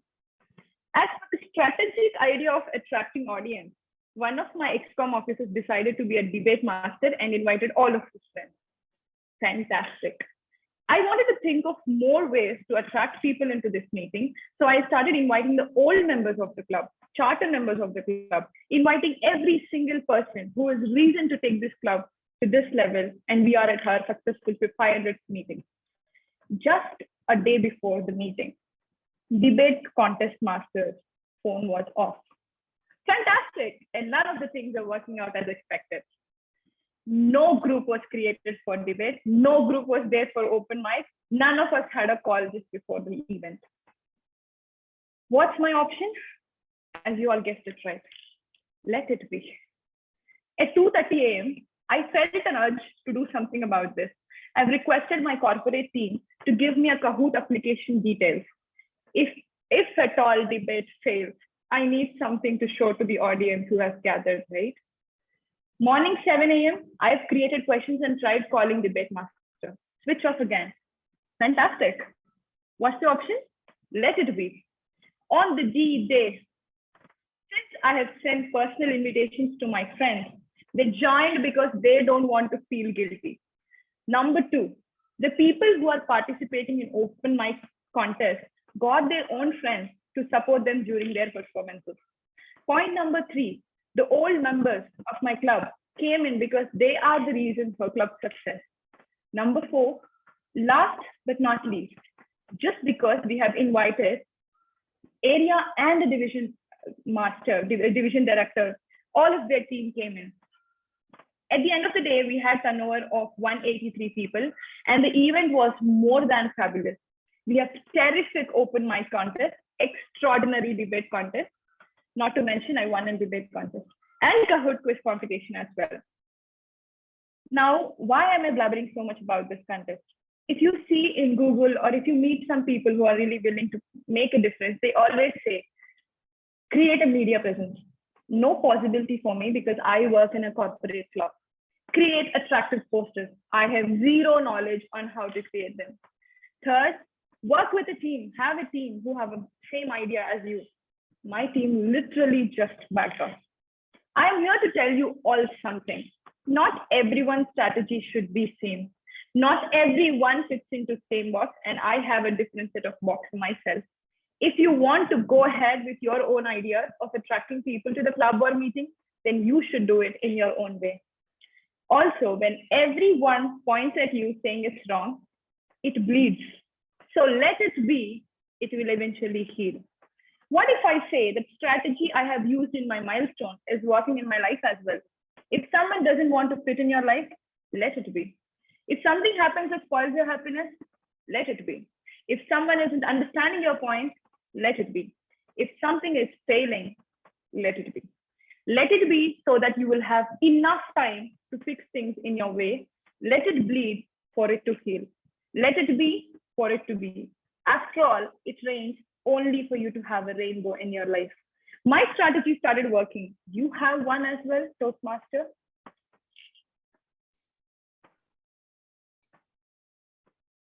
Yes, I have one. ధన్యవాదాలు toast master Mayusha, చక్కటి ప్రసంగాన్ని అందజేశారు మాకు. ఇక మన అంశానికి వస్తే పంచతంత్రం. ఈ పంచతంత్రం అనే గ్రంథం 5 భాగాలుగా విభజింపబడింది. మొట్టమొదటిది మిత్రభేదం. ఈ భాగంలో చెడు సహవాసాలు మనకి ఎలాంటి సమస్యల్ని తెచ్చిపెడతాయి, మనం ఎటువంటి మన మిత్రుల్ని ఎలా సెలెక్ట్ చేసుకోవాలి, మనకి శత్రువులు ఎవరు, మనకి మిత్రులు ఎవరు, మన శత్రువుల వల్ల చెడ్డ అనేది మనకి ఎలా జరుగుతుంది, ఇవన్నీ పొందుపరచబడినాయి మన ఈ మిత్ర భేదం అనే భాగంలో. ఈ భాగంలో మన ముఖ్యమైన కథ ఏంటంటే సింహం ఎద్దు కథ. ఒకానొక అడవిలో సింహం అనేది ఉండేది, దాని పేరు పింగళకుడు. ఈ పింగళకుడు సింహం కదండి, సో కాబట్టి అడవికి రాజు. ఈ పింగళకుడి దగ్గర కరకటకుడు, దమనకుడు అని 2 నక్కలు ఉండే. సింహానికి సంజీవకుడు అని ఒక ఎద్దు మంచి స్నేహితుడు.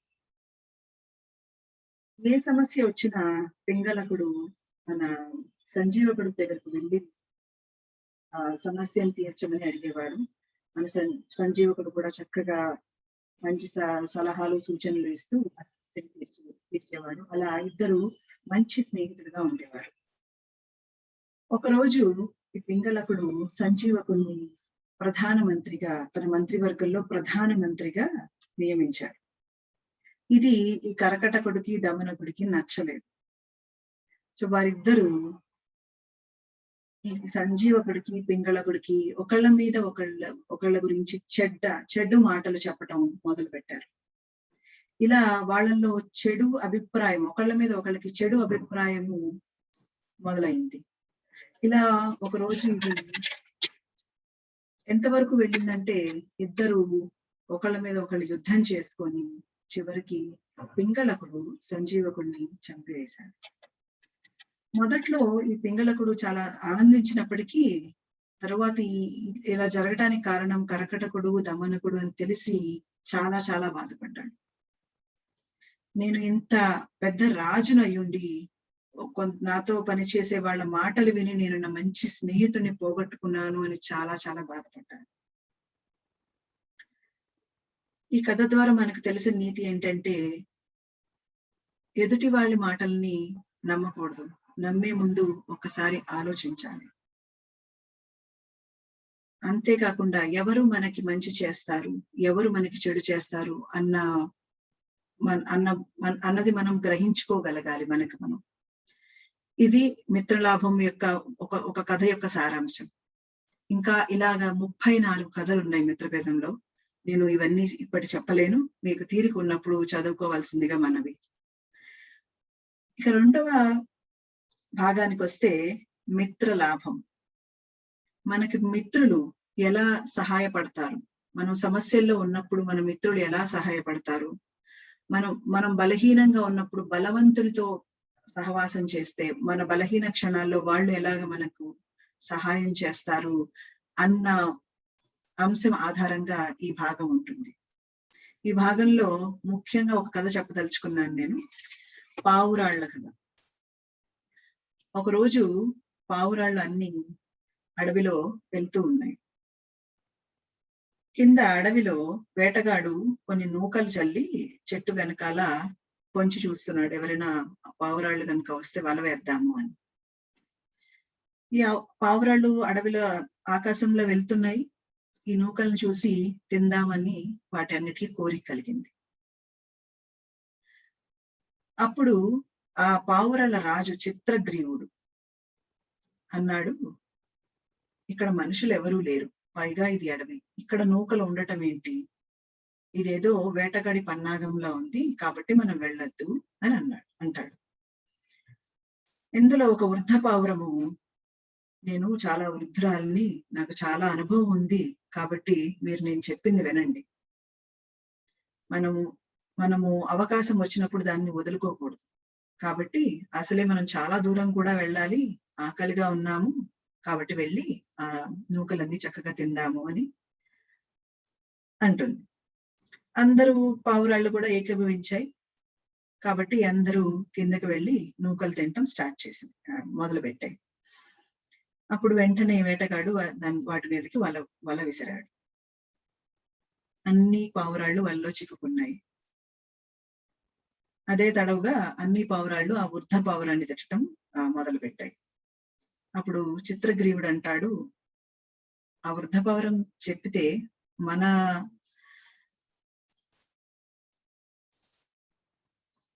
మనం కూడా ఆలోచించుకొని ఉండాల్సింది.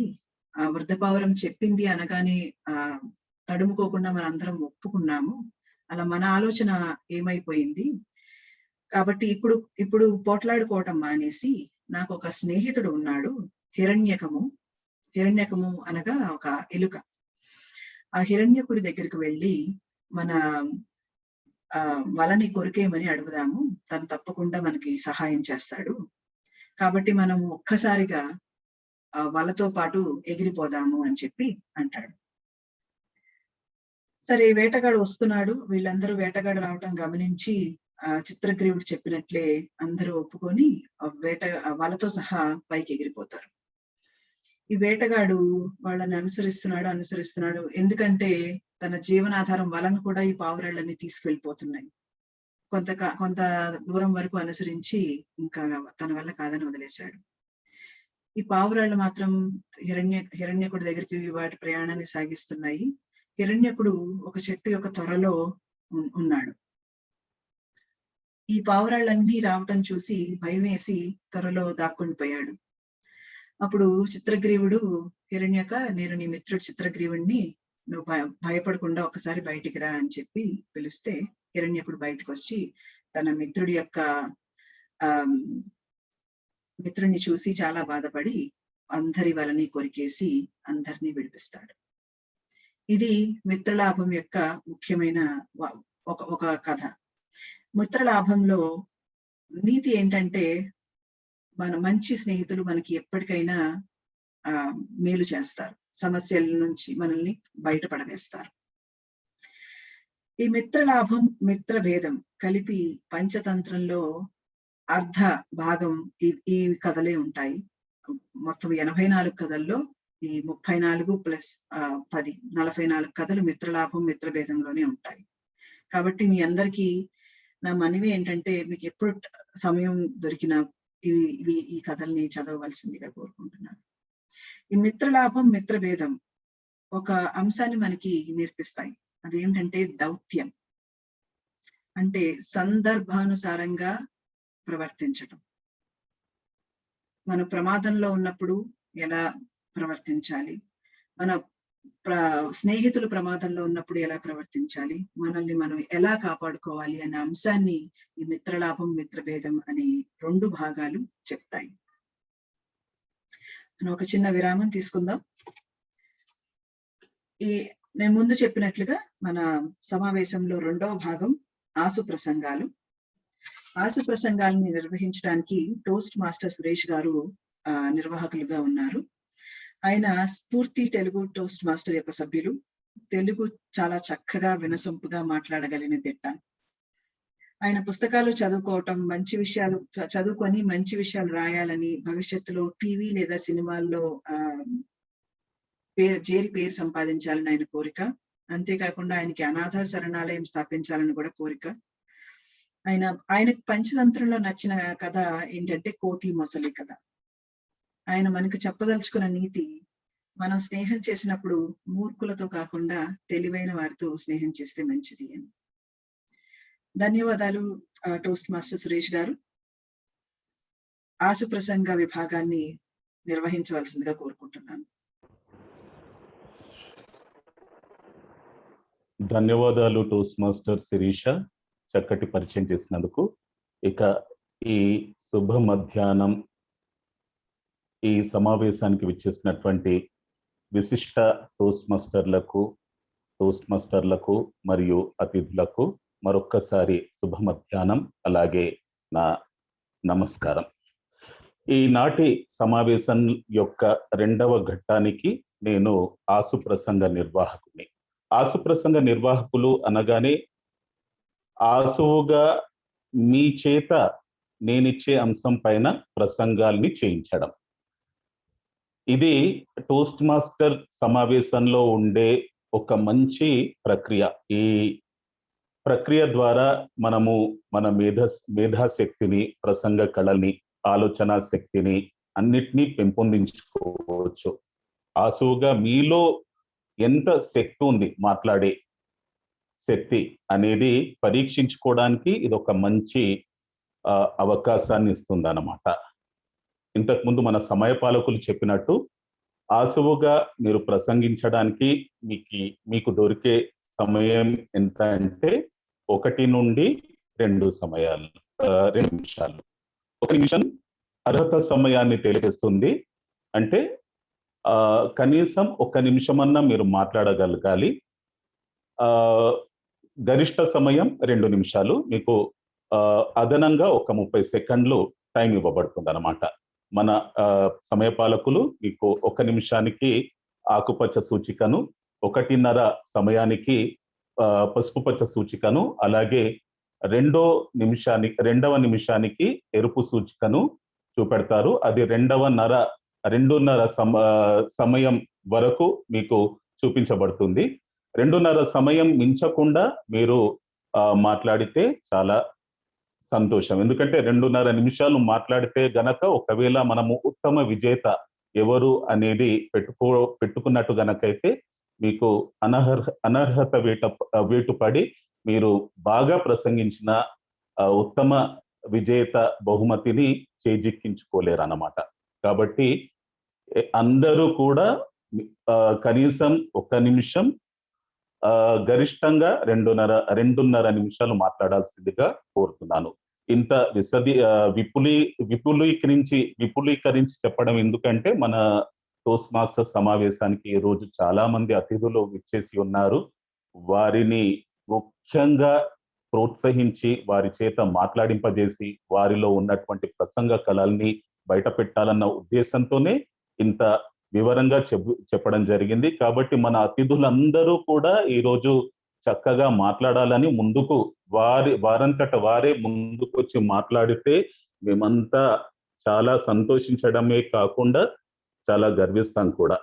ఇక ఆసు ప్రసంగ ఘట్టాన్ని ఆరంభిస్తున్నాను. ముందుగా అందరికీ హ్యాపీ ఫాదర్స్ డే. ఓ నాన్నా, ఓ నాన్నా, నాన్నా నీ మనసే విన్నా అమృతం కన్నా అది ఎంతో మిన్నా. ఓ నాన్నా, ఓ నాన్నా. మీకు ఈ పాట పాడగానే అర్థమై ఉంటుంది ఈరోజు నేను మీతో మాట్లాడింపబోయే అంశాలన్నీ కూడా మనకిష్టమైన మనల్ని కన్న తండ్రి గురించేనని చెప్పేసి. కాబట్టి మీరు మీ నాన్నకు సంబంధించిన కథల్ని అపురూపంగా ఎంతో ప్రేమగా ఈరోజు ఈ హ్యాపీ ఫాదర్స్ డే సందర్భంగా మాతో పంచుకోవడానికి ముందుకొస్తారని ఆశిస్తున్నాను. ముందుగా నేను పిలుస్తున్నటువంటి మొదటి వక్త ఎవరంటే సుష్మా గారు. సుష్మా గారు, మీరు సిద్ధంగా ఉన్నారండి? సుష్మా గారు,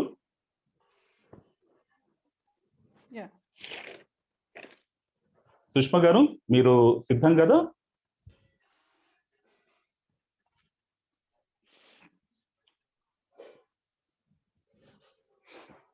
ఒక్కసారి వీడియోని ఆడియోని చెక్ చేద్దాం. వీడియో ఆన్ లో ఉందా మీది సుష్మా గారు? ఆన్లోనే ఉందండి. ఓకే, జూమర్ ని ఒక్కసారి సుష్మా గారిని స్పాట్లైట్ చేయాల్సిందిగా కోరుతున్నాను. సుష్మా గారు, నాన్నతో నా ప్రయాణం, నాన్నతో నా ప్రయాణం సుష్మా. ఏమని చెప్పాలా, నాన్న గురించి ఎంత చెప్పినా కూడా మనకు అది తక్కువే అవుతుంది. కుటుంబ భారం అంతా పోషించడమే కాకుండా కుటుంబ భారాన్నంతా కూడా ఆయన భుజాన వేసుకుని అందరినీ కూడా ఒక సక్రమైన మార్గంలో నడిపించడము మరియు అందరి కోరికలను తీర్చడము అవన్నీ కూడా పెద్దగా నాన్న నిర్వహిస్తారు. మరి మా నాన్నతో నాకున్నటువంటి అది నాన్న ఆ తల్లిదండ్రులతో ఆ బంధం అనేది మనము ఎప్పటికీ కూడా వాళ్ళ రుణం అనేది తీర్చుకోలేనిదిగా ఉంటుంది. మరి మా నాన్నగారు నాకు చిన్నప్పుడు కూర్చోబెట్టి, నేను లెక్కల్లో కొంచెం గణితంలో అంత ఇదిగా నాకు కొన్ని అర్థం కావు, మా ఇంగ్లీష్ కూడా కూర్చోబెట్టి నాకు అన్నీ చెప్పించేవాళ్ళు. ఇంగ్లీష్ అంటే అప్పుడు ఇంగ్లీష్ పేపర్ని తీసుకొని ప్రతిరోజు ఇంగ్లీష్ ఒక పేరాగ్రాఫ్ అంతా నన్ను చదవమని చెప్పేవారు. తర్వాత నేను చాలా ఫాస్ట్గా మాట్లాడేసేదాన్ని. మధ్యలో కామాలు ఫుల్ స్టాప్లు ఏమీ ఉండేవి కాదు. ఆయనకు బాగా కోపం వచ్చేది. అవన్నీ కూడా బాగా చెప్పేవారు అనమాట. లేదు, నువ్వు కామాలు పలానా చోట పెట్టాలి, పలానా చోట ఫుల్ స్టాప్ పెట్టాలా, అవన్నీ కూడా బాగా నేర్పించేవారు. ఆ తర్వాత కూడా నాకు బాగా గుర్తుంది, నేను ఎంబీఏ చేసేటప్పుడు నేను సైన్స్ గ్రాడ్యుయేషన్ నుంచి ఎంబీఏకి నేను కొత్త సబ్జెక్ట్ తీసుకున్నప్పుడు నాకు అవన్నీ కూడా కొత్తవే. మా నాన్న అకౌంటెన్సీ చేశారు కాబట్టి ప్రతిరోజు కూడా అకౌంట్స్ కూడా ఆ టైంలో కూడా బ్యాంక్ మేనేజర్గా ఉండేవారు. ఇంటికి వచ్చిన తర్వాత నాన్న నాకు అర్థం కావట్లేదు అంటే రోజు అకౌంట్స్ అంతే కూడా చెప్పించేవారు. సో ఆ విధంగా కూడా నాన్నతో ఆ విధంగా నాన్న ఒక మాస్టర్ గానే కాకుండా ఒక తండ్రిగానే కాకుండా ఎన్నో రకాల పాత్రలను పోషించారు. అది ఎప్పటికీ కూడా నేను నా మదిలో గుర్తుండిపోతాయి. ఇటువంటి మంచి టాపిక్ ఇచ్చినందుకు ధన్యవాదాలు సురేష్ బాబు గారు. ధన్యవాదములు. వేదిక మీది. సుష్మా గారు, చాలా సంతోషం అండి. నాన్నగారి గురించి చాలా చక్కగా మాట్లాడారు. మా నాన్నను కూడా గుర్తుకు తెచ్చారు మీరు. ధన్యవాదాలు మీకు. ఇక నేను పిలుస్తున్నటువంటి తరువాతి వక్త ఎవరంటే జయశ్రీ గారు, ఆర్జే జయశ్రీ గారు. సిద్ధంగా ఉన్నారండి? మాట్లాడతారా?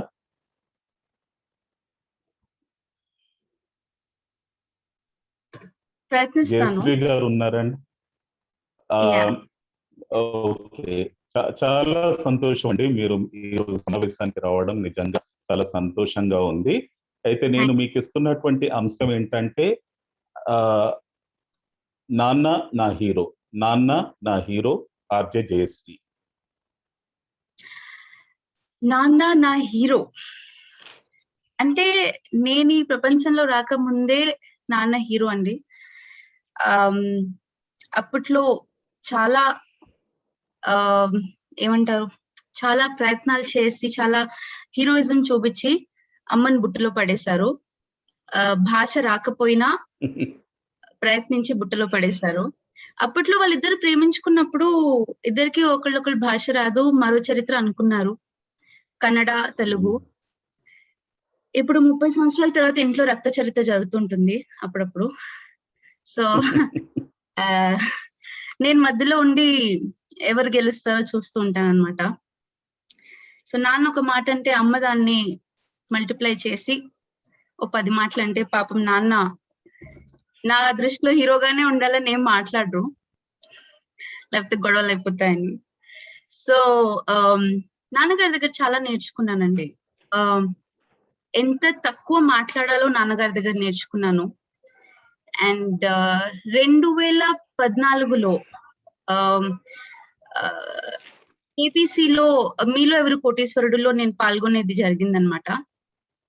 సో హాట్ సీట్ లో వెళ్ళి చాలా బాగా అనిపించింది.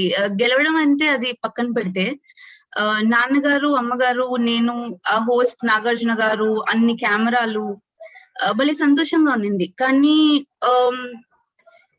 నా హీరోని నేను హీరోలా చూస్తున్నప్పుడు ఆయన ప్రపంచాన్ని చూడకుండా ఉండే పరిస్థితి వచ్చిందనమాట. సో నాన్నగారికి కళ్ళు పోయాయి. ఆ కేబీసీ ఎపిసోడ్ అయిన 3-4 వారాల్లోనే ఆయనకి చూపు తగ్గిపోయింది. డాక్టర్ గారి దగ్గరికి వెళ్తే డయాబెటీస్ ఇంకా రెటీనా ఇష్యూ వల్ల చూపు పోయిందని చెప్పారు. అండ్ ఇంకా నాన్నకి ఎంటర్టైన్మెంట్ అనేది అంటే టీవీలో సినిమాలు కూడా ఆయనకు తెలిసిన హీరోల సినిమాలే చూడడం, ఎందుకంటే ఆ వాయిస్ ని ఆయన గుర్తుపట్టడం. అండ్ ఇంట్లోనే ఇంకా ఉండిపోయారు. ఆయన మనోధైర్యం తెచ్చుకొని మళ్ళీ పని స్టార్ట్ చేసే ధైర్యం రావడానికి ఆయనకు ఆల్మోస్ట్ 1 year పట్టింది. ఈ లోపల నాకు ఒక అవకాశం వచ్చింది. ఒక ఆల్ ఇండియా రేడియోలో ఆడిషన్స్ జరుగుతున్నాయి. సో నాన్నగారి ఎందుకు నువ్వు ప్రయత్నించావు అని చెప్పారనమాట. సో ఆల్ ఇండియా రేడియోలో ఆడిషన్స్ ఇచ్చి ఒక ఆర్జే అయ్యాను. సో ఆల్మోస్ట్ అప్పటి నుంచి ఇప్పటి వరకు ప్రతి వారం షో చేస్తాను. అండ్ తప్పకుండా నాన్నగారు వింటారు, అని పనిలో ఉన్న అన్ని వదిలేసి కూర్చొని వింటారు. నేనేమైనా తప్పులు చేసినా చెప్తూ ఉంటారు. అండ్ సో అలా అట్లీస్ట్ ఆయన చూడలేకపోయినా ఆయన వినడం అనేది ఆ వరం నాకు ఆ జాబ్ లాగా వచ్చింది అని ఆయన కూడా. So he will always be my hero అంతే, no matter what. Thank you. చాలా సంతోషం జయశ్రీ గారు. మీరు ఆర్జేగా నాన్నగారు వినడమే కాకుండా మా టోస్ట్ మాస్టర్ సభ్యురాలుగా కూడా సభ్యత్వం తీసుకొని మంచి మంచి ప్రసంగాలు ఇచ్చి వివిధ భూమికల్ని పోషించి వారికి వినిపించాలని మా ఆశయం. ఇది మీరు తప్పకుండా చేస్తారని ఈ సందర్భంగా ఆశిస్తూ మన తదుపరి వక్తని పిలుస్తున్నాను. మన తదుపరి వక్త రాజ్ దీపంకర్ గారు ఉన్నారండి? రాజ్ దీపంకర్ గారు, రాజ్ దీపంకర్ ఐడితో జాయిన్ అయినట్టున్నారు. మాధవ్ గారు ఇంకొకరిని పిలిచేద్దామా? గౌతమ్ ని పిలుద్దాం. అయితే గౌతమ్ గారు ఉన్నారా?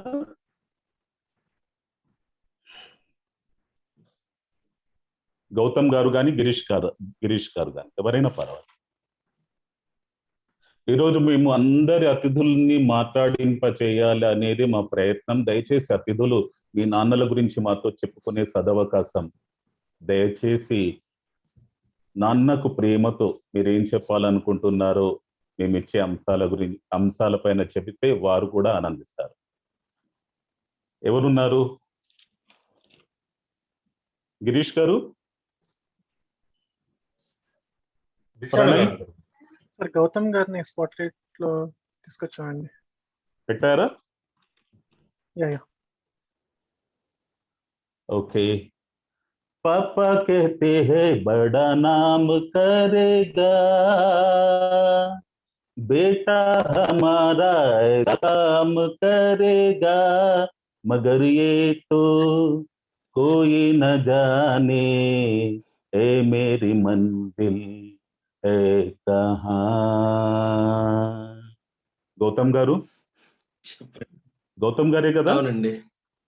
అయ్యా, నేను మీకు ఇస్తున్నటువంటి అంశం ఏంటంటే నాన్న కన్న కలలు. నాన్న కన్న కలలు గౌతమ్.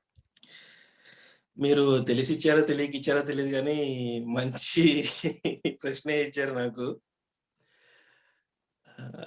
మా నాన్నగారి కల నేను మెకానికల్ ఇంజనీర్ చేయాలి అని. సో ఆయనే నా కాలేజ్ డిసైడ్ చేశారు. ఆయనే నేను 4 సంవత్సరాలు చదవాలి, చదివేసి వాళ్ళ స్నేహితుడి కంపెనీ ఉంది, అందులో చేరి అక్కడ ఉద్యోగం చేయాలి అని చెప్పేసి ఆయన ముందే ఒక కథ రాసేశారు. కానీ మొదటి రోజు నన్ను కాలేజీకి పంపించేటప్పుడు ఆయన నాకు చెప్పిన మాట ఏంటంటే, కాలేజ్కి వెళ్ళు, నువ్వు చదువుకుని నాకు సంబంధం లేదు, కానీ రక్షక భటులు, కోర్టులు అనేంత వరకు ఏదన్నా విషయం తీసుకెళ్తే నేను నిన్ను పట్టించుకోను, నేను నిన్ను వదిలేస్తాను, నాకు సంబంధం లేదు. అది ఆయన చెప్పిన మొదటి మాట. దాని తర్వాత ఆయన చెప్పారు, చదువుకో, ఉద్యోగం తెచ్చుకో. ఆయన నాకు చెప్పిన మాటలు ఇవి. ఆయన రాసుకున్న కథ అది. 12 సంవత్సరాల తర్వాత చూస్తే ఆయన కన్న కళ ఒకటి, నేను చేస్తున్న పని ఒకటి. నేను ప్రస్తుతానికి అయితే సాఫ్ట్వేర్ ఉద్యోగం చేస్తున్నాను. అంతే అండి. గౌతమ్ గారు, చాలా సంతోషం. మీరు ఇప్పుడు చేస్తున్న ఉద్యోగంలో మంచి పేరు ప్రతిష్టలను సంపాదించుకుంటే నాన్నగారు కన్న కళ సాకారం కాకపోయినా సంతోషిస్తారండి. ఇంకా నేను పిలుస్తున్నటువంటి తదుపరి వక్త ఎవరంటే మంగళ గారు. మంగళ గారు, స్పాట్లైట్ చేయండి ప్లీజ్ జూమర్. హాయ్ అండి. మంగళ గారు, మీకు నేను ఇస్తున్నటువంటి అంశం ఏంటంటే నాన్నలు కనిపించే ప్రత్యక్ష దైవాలు. నాన్నలు కనిపించే ప్రత్యక్ష దైవాలు. మంగళ.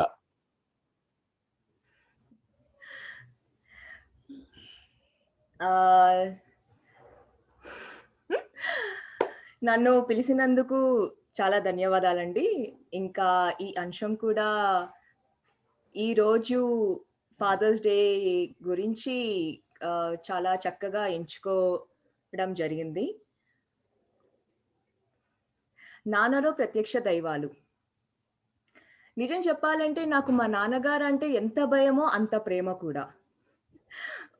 మా అమ్మగారు ఎప్పుడూ అదే అంటా ఉంటదన్నమాట. ఇప్పుడు ఇందాక ఫోన్‌లో మాట్లాడేటప్పుడు కూడా అమ్మతోటి సడెన్‌గా అమ్మ అనకుండా నాన్న అన్నాను. సో, అది కూడా లైక్ మా అమ్మకి అదిగో నీకెప్పుడు నాన్నే, అమ్మ అసల పట్టించుకోవు అన్నట్టు ఉంటది. అంటే అలాంటిది మా యొక్క సంబంధం.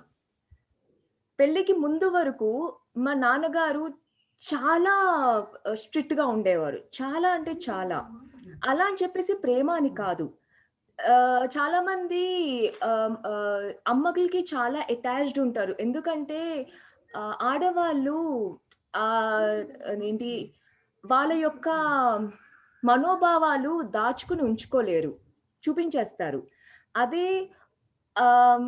మగవాళ్ళ వైపుకు వెళ్తే వాళ్ళ ప్రేమ లోపల ఉంటది గానీ వాళ్ళు దాన్ని వ్యక్తీకరించలేరు. అందుకు మనకి తెలీదు అసల నాన్న నిజంగానే ప్రేమ చూపిస్తున్నారా లేదా? అలాంటి ప్రేమ మీకు జ్వరం వచ్చినప్పుడు, మీరు ఇంటికి కొంచెం లేట్‌గా రావడం అప్పుడు, మా నాన్నగారికి జ్వరం వచ్చేసేది.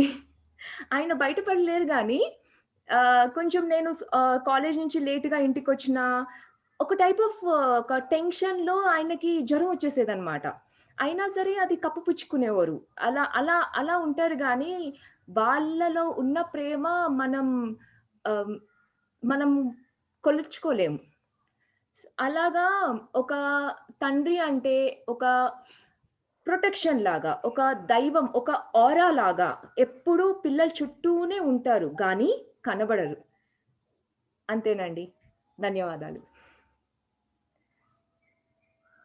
ధన్యవాదాలు మంగళ గారు. నాన్నగారి గురించి చాలా చక్కగా చెప్పారు. కలియుగ ప్రత్యక్ష దైవం అంటే మన కళ్ళ ముందు కనిపించే నాన్న అమ్మ అనేది మనము గ్రహించుకుంటే ఇల్లే ఒక స్వర్గం, మన భవిష్యత్తు బంగారుమయం అనేది అందరూ గ్రహించుకోవాలి.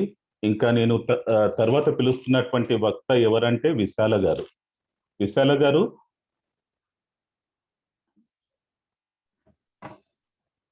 విశాల గారు మాట్లాడతారా అండి? విశాల గారు మీరు కనిపించడం లేదు. జూమర్ విశాల గారిని స్పాట్లైట్ లో ఉన్నారు. ఓకే, హలో విశాల గారు సిద్ధమా మీరు? చెప్పండి. ఓకే. నాన్నకు నేను ఇవ్వాలనుకున్న బహుమతి, నాన్నకు నేను ఇవ్వాలనుకున్న బహుమతి విశాల.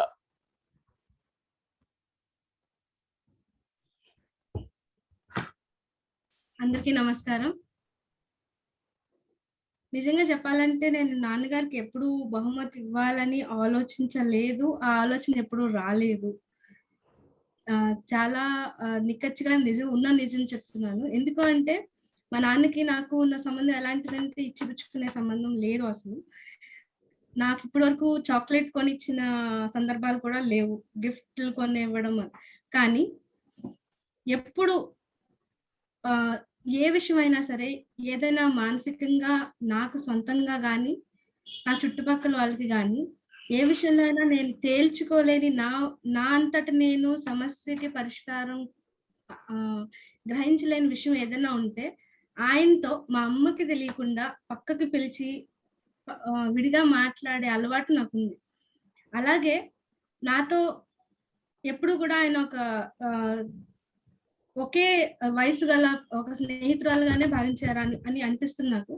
ఎందుకంటే కాలేజ్ అవ్వగానే బయటికి తీసుకెళ్ళి పార్క్లో వాక్కి వెళ్ళి అక్కడ నడుచుకుంటూ నెక్స్ట్ నీ ప్లాన్ ఏంటి అంటే ఏం చేద్దాం అనుకుంటున్నావు, ఉద్యోగం చేద్దాం అనుకుంటున్నావా, చదువుదాం అనుకుంటున్నావా, లేకపోతే అసలు ఏముంది నీ మనసులో అని అడగటం అనేది నాకు తెలిసి మా ఇంట్లోనే కాదు, మా కుటుంబంలోనే కాదు, మా ఊర్లోనే ఫస్ట్ నాన్న ఉంటారు. నేను అంతకు మించి వెళ్ళట్లేదు, ఎందుకంటే నేను అందరి నాన్నని తక్కువ చేయాలన్న ఉద్దేశం లేదు. కానీ మా ఇంట్లో అయితే మాత్రం ఆడపిల్లకి ఒక ఇండిపెండెన్స్ అంటే ఉండాలి, వాళ్ళకి ఒక ఆలోచన ఉంటుంది, వాళ్ళకి గౌరవం ఇవ్వాలి, చిన్నవాళ్ళైనా పెద్దవాళ్ళైనా సరే అన్న ఇది నేను ఆయనలో చూశాను. అందుకని మేము ఇద్దరం ఎప్పుడు స్నేహితులుగా కానీ ఇలా ఉంటాం.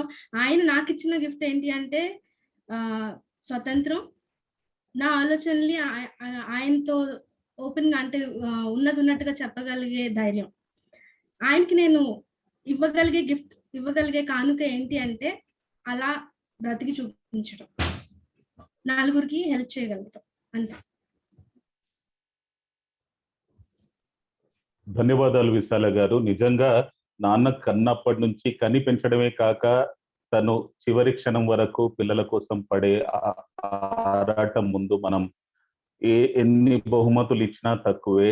ఎన్ని అయినా వారు మనకు చేసిన ప్రతి త్యాగానికి ఏమిచ్చినా రుణం తీర్చుకోలేము అంటే అది అతిశయోక్తి కాదేమో నిజంగా. శేషసాయి గారి వారి నాన్నగారు ఉన్నారా అండి? ఉన్నానండి. సార్ మాట్లాడతారా అండి మీరు? అందరికీ నమస్కారం అండి. ఓకే, నేను మీకు అంశం ఇస్తానండి, మీరు మాట్లాడండి. మీ పేరండి? మీ పేరు? నా పేరు రామకృష్ణారావు గుండవరపు. నేను స్టేట్ బ్యాంక్ ఆఫ్ ఇండియాలో చీఫ్ మేనేజర్ చేసి రిటైర్ అయ్యాను. ఓకే, నేను మీకు ఒక అంశం ఇస్తాను, మాట్లాడండి. నాన్న మన కోసం ఏం కోల్పోయాడో తెలియదు, నాన్న మన కోసం ఏం కోల్పోయాడో తెలియదు. రామకృష్ణ గారు. అందరికీ నమస్కారం అండి. నా పేరు రామకృష్ణారావు గుండవరపు. నేను స్టేట్ బ్యాంక్ ఆఫ్ ఇండియాలో చీఫ్ మేనేజర్ కింద చేసి రిటైర్ అయినాను. నాన్న మన గురించి ఏం చేశారన్న దాని గురించి అది మాటల్లో కానీ చేతల్లో కానీ ఎక్కడ నిరూపించలేము. అది పిల్లలకి తండ్రికి ఉన్న సంబంధ బాంధవ్యాల మీద ఆధారపడి ఉంటుంది. అది తండ్రి యొక్క చేసిన దానిని దేంట్లోనూ వెలకట్టలేము, దేంట్లోనూ కొలవలేము.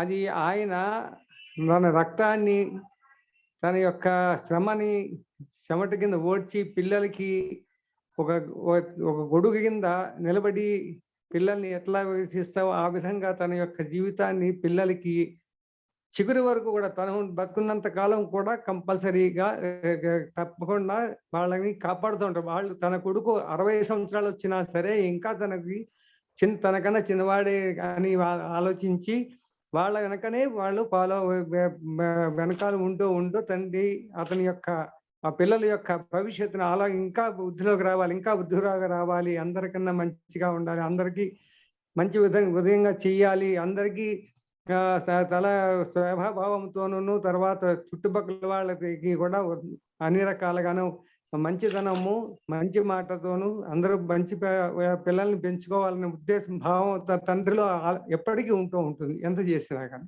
అది నమస్కారం సార్. నమస్కారం సార్, చక్కటి ప్రసంగం చేశారు.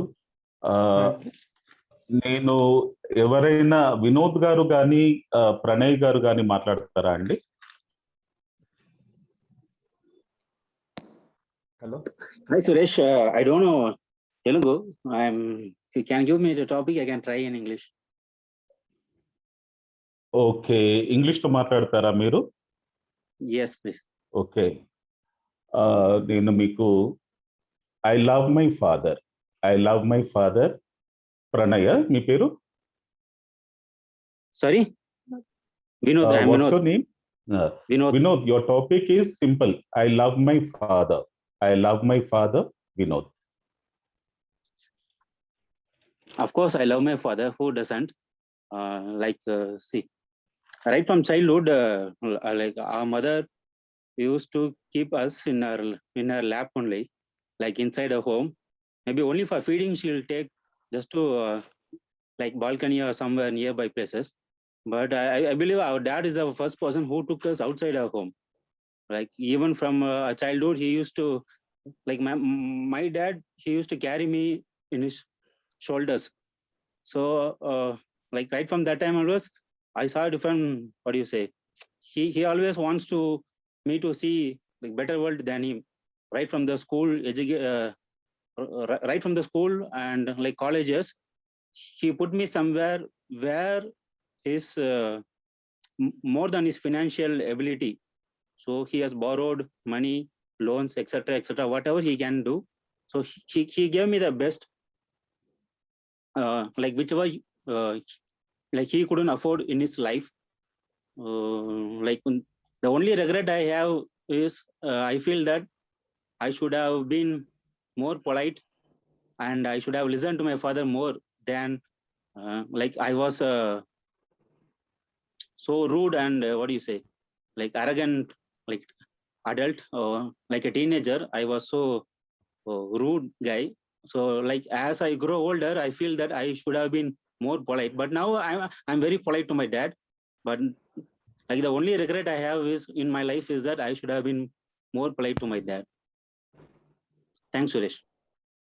Thank you so much, Vinod. We all have regrets because at one point or the other point, we have all hurt our others in our lives. So it's time we stop that. Okay. With that, నేను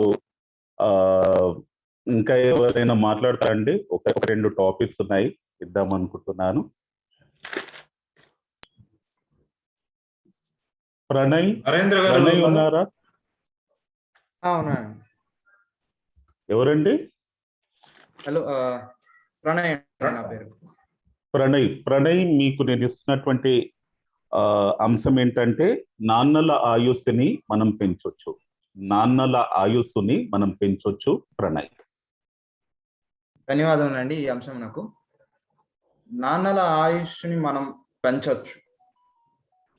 నిజానికి మనం నాన్న అనే పదం తీసుకున్నట్లయితే అది గొప్ప పదం. అది నిస్వార్థంగా, నిష్పక్షపాతంగా తన ప్రేమను కురిపిస్తూ ఉంటారు.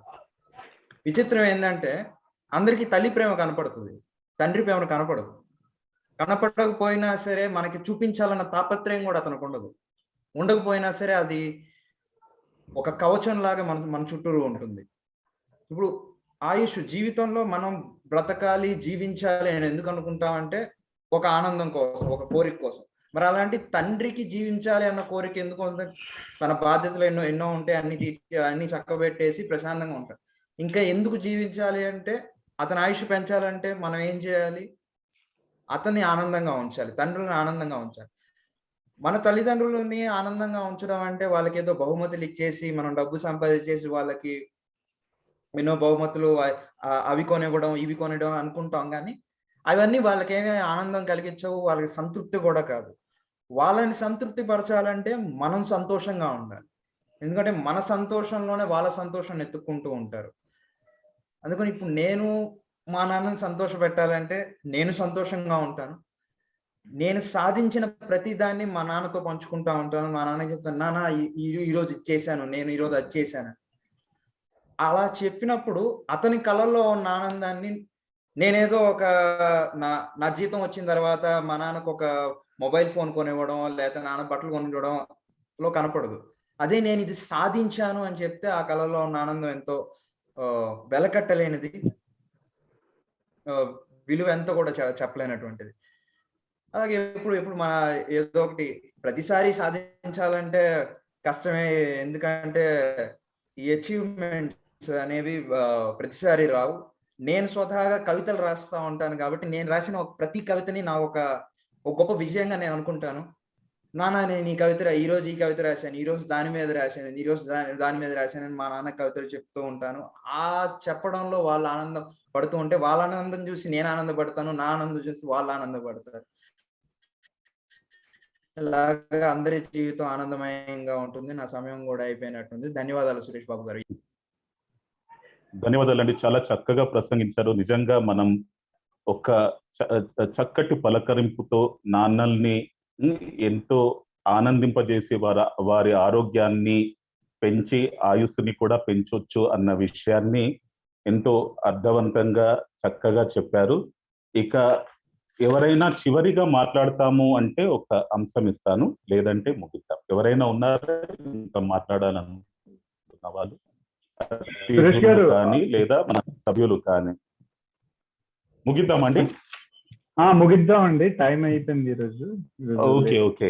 సో ఎన్ని తప్పుల్ని చేసినా, ఎన్ని అడుగుల్ని వేసినా ఓ చిన్ని చిరునవ్వుతో మనల్ని మన్నించే గొప్ప మనిషే నాన్న. ఎన్ని ఊసుల్ని మనం చెప్పినా, ఎన్ని పాటల్ని పాడినా భలే ఉంది మళ్ళీ చెప్పరా పాడరా అని మురిసిపోయేవాడే నాన్న. ఈ అందమైన లోకంలో, రంగుల లోకంలో ఒక జన్మలో 100 జన్మలకు సరిపడా ప్రేమను అందించే ఆ మహామనిషి నాన్నకు మనం ప్రేమతో నాన్న హ్యాపీ ఫాదర్స్ డే అని చెప్తూ అందరూ అతిథులు, సభ్యులు చక్కగా ఈ 2వ ఘట్టాన్ని ఆస్వాదించారని అనుకుంటూ సెలవు తీసుకుంటున్నాను. వేదిక తిరిగి మన సభాసారథి టోస్ట్ మాస్టర్ శిరీష గారికి. నమస్కారం. ధన్యవాదాలు టోస్ట్ మాస్టర్ సురేష్ గారు. ఎంత చక్కగా నిర్వహించారు అంటే ఆశ ప్రసంగాలు. నేను ఏం చెప్పాలో మర్చిపోయాను.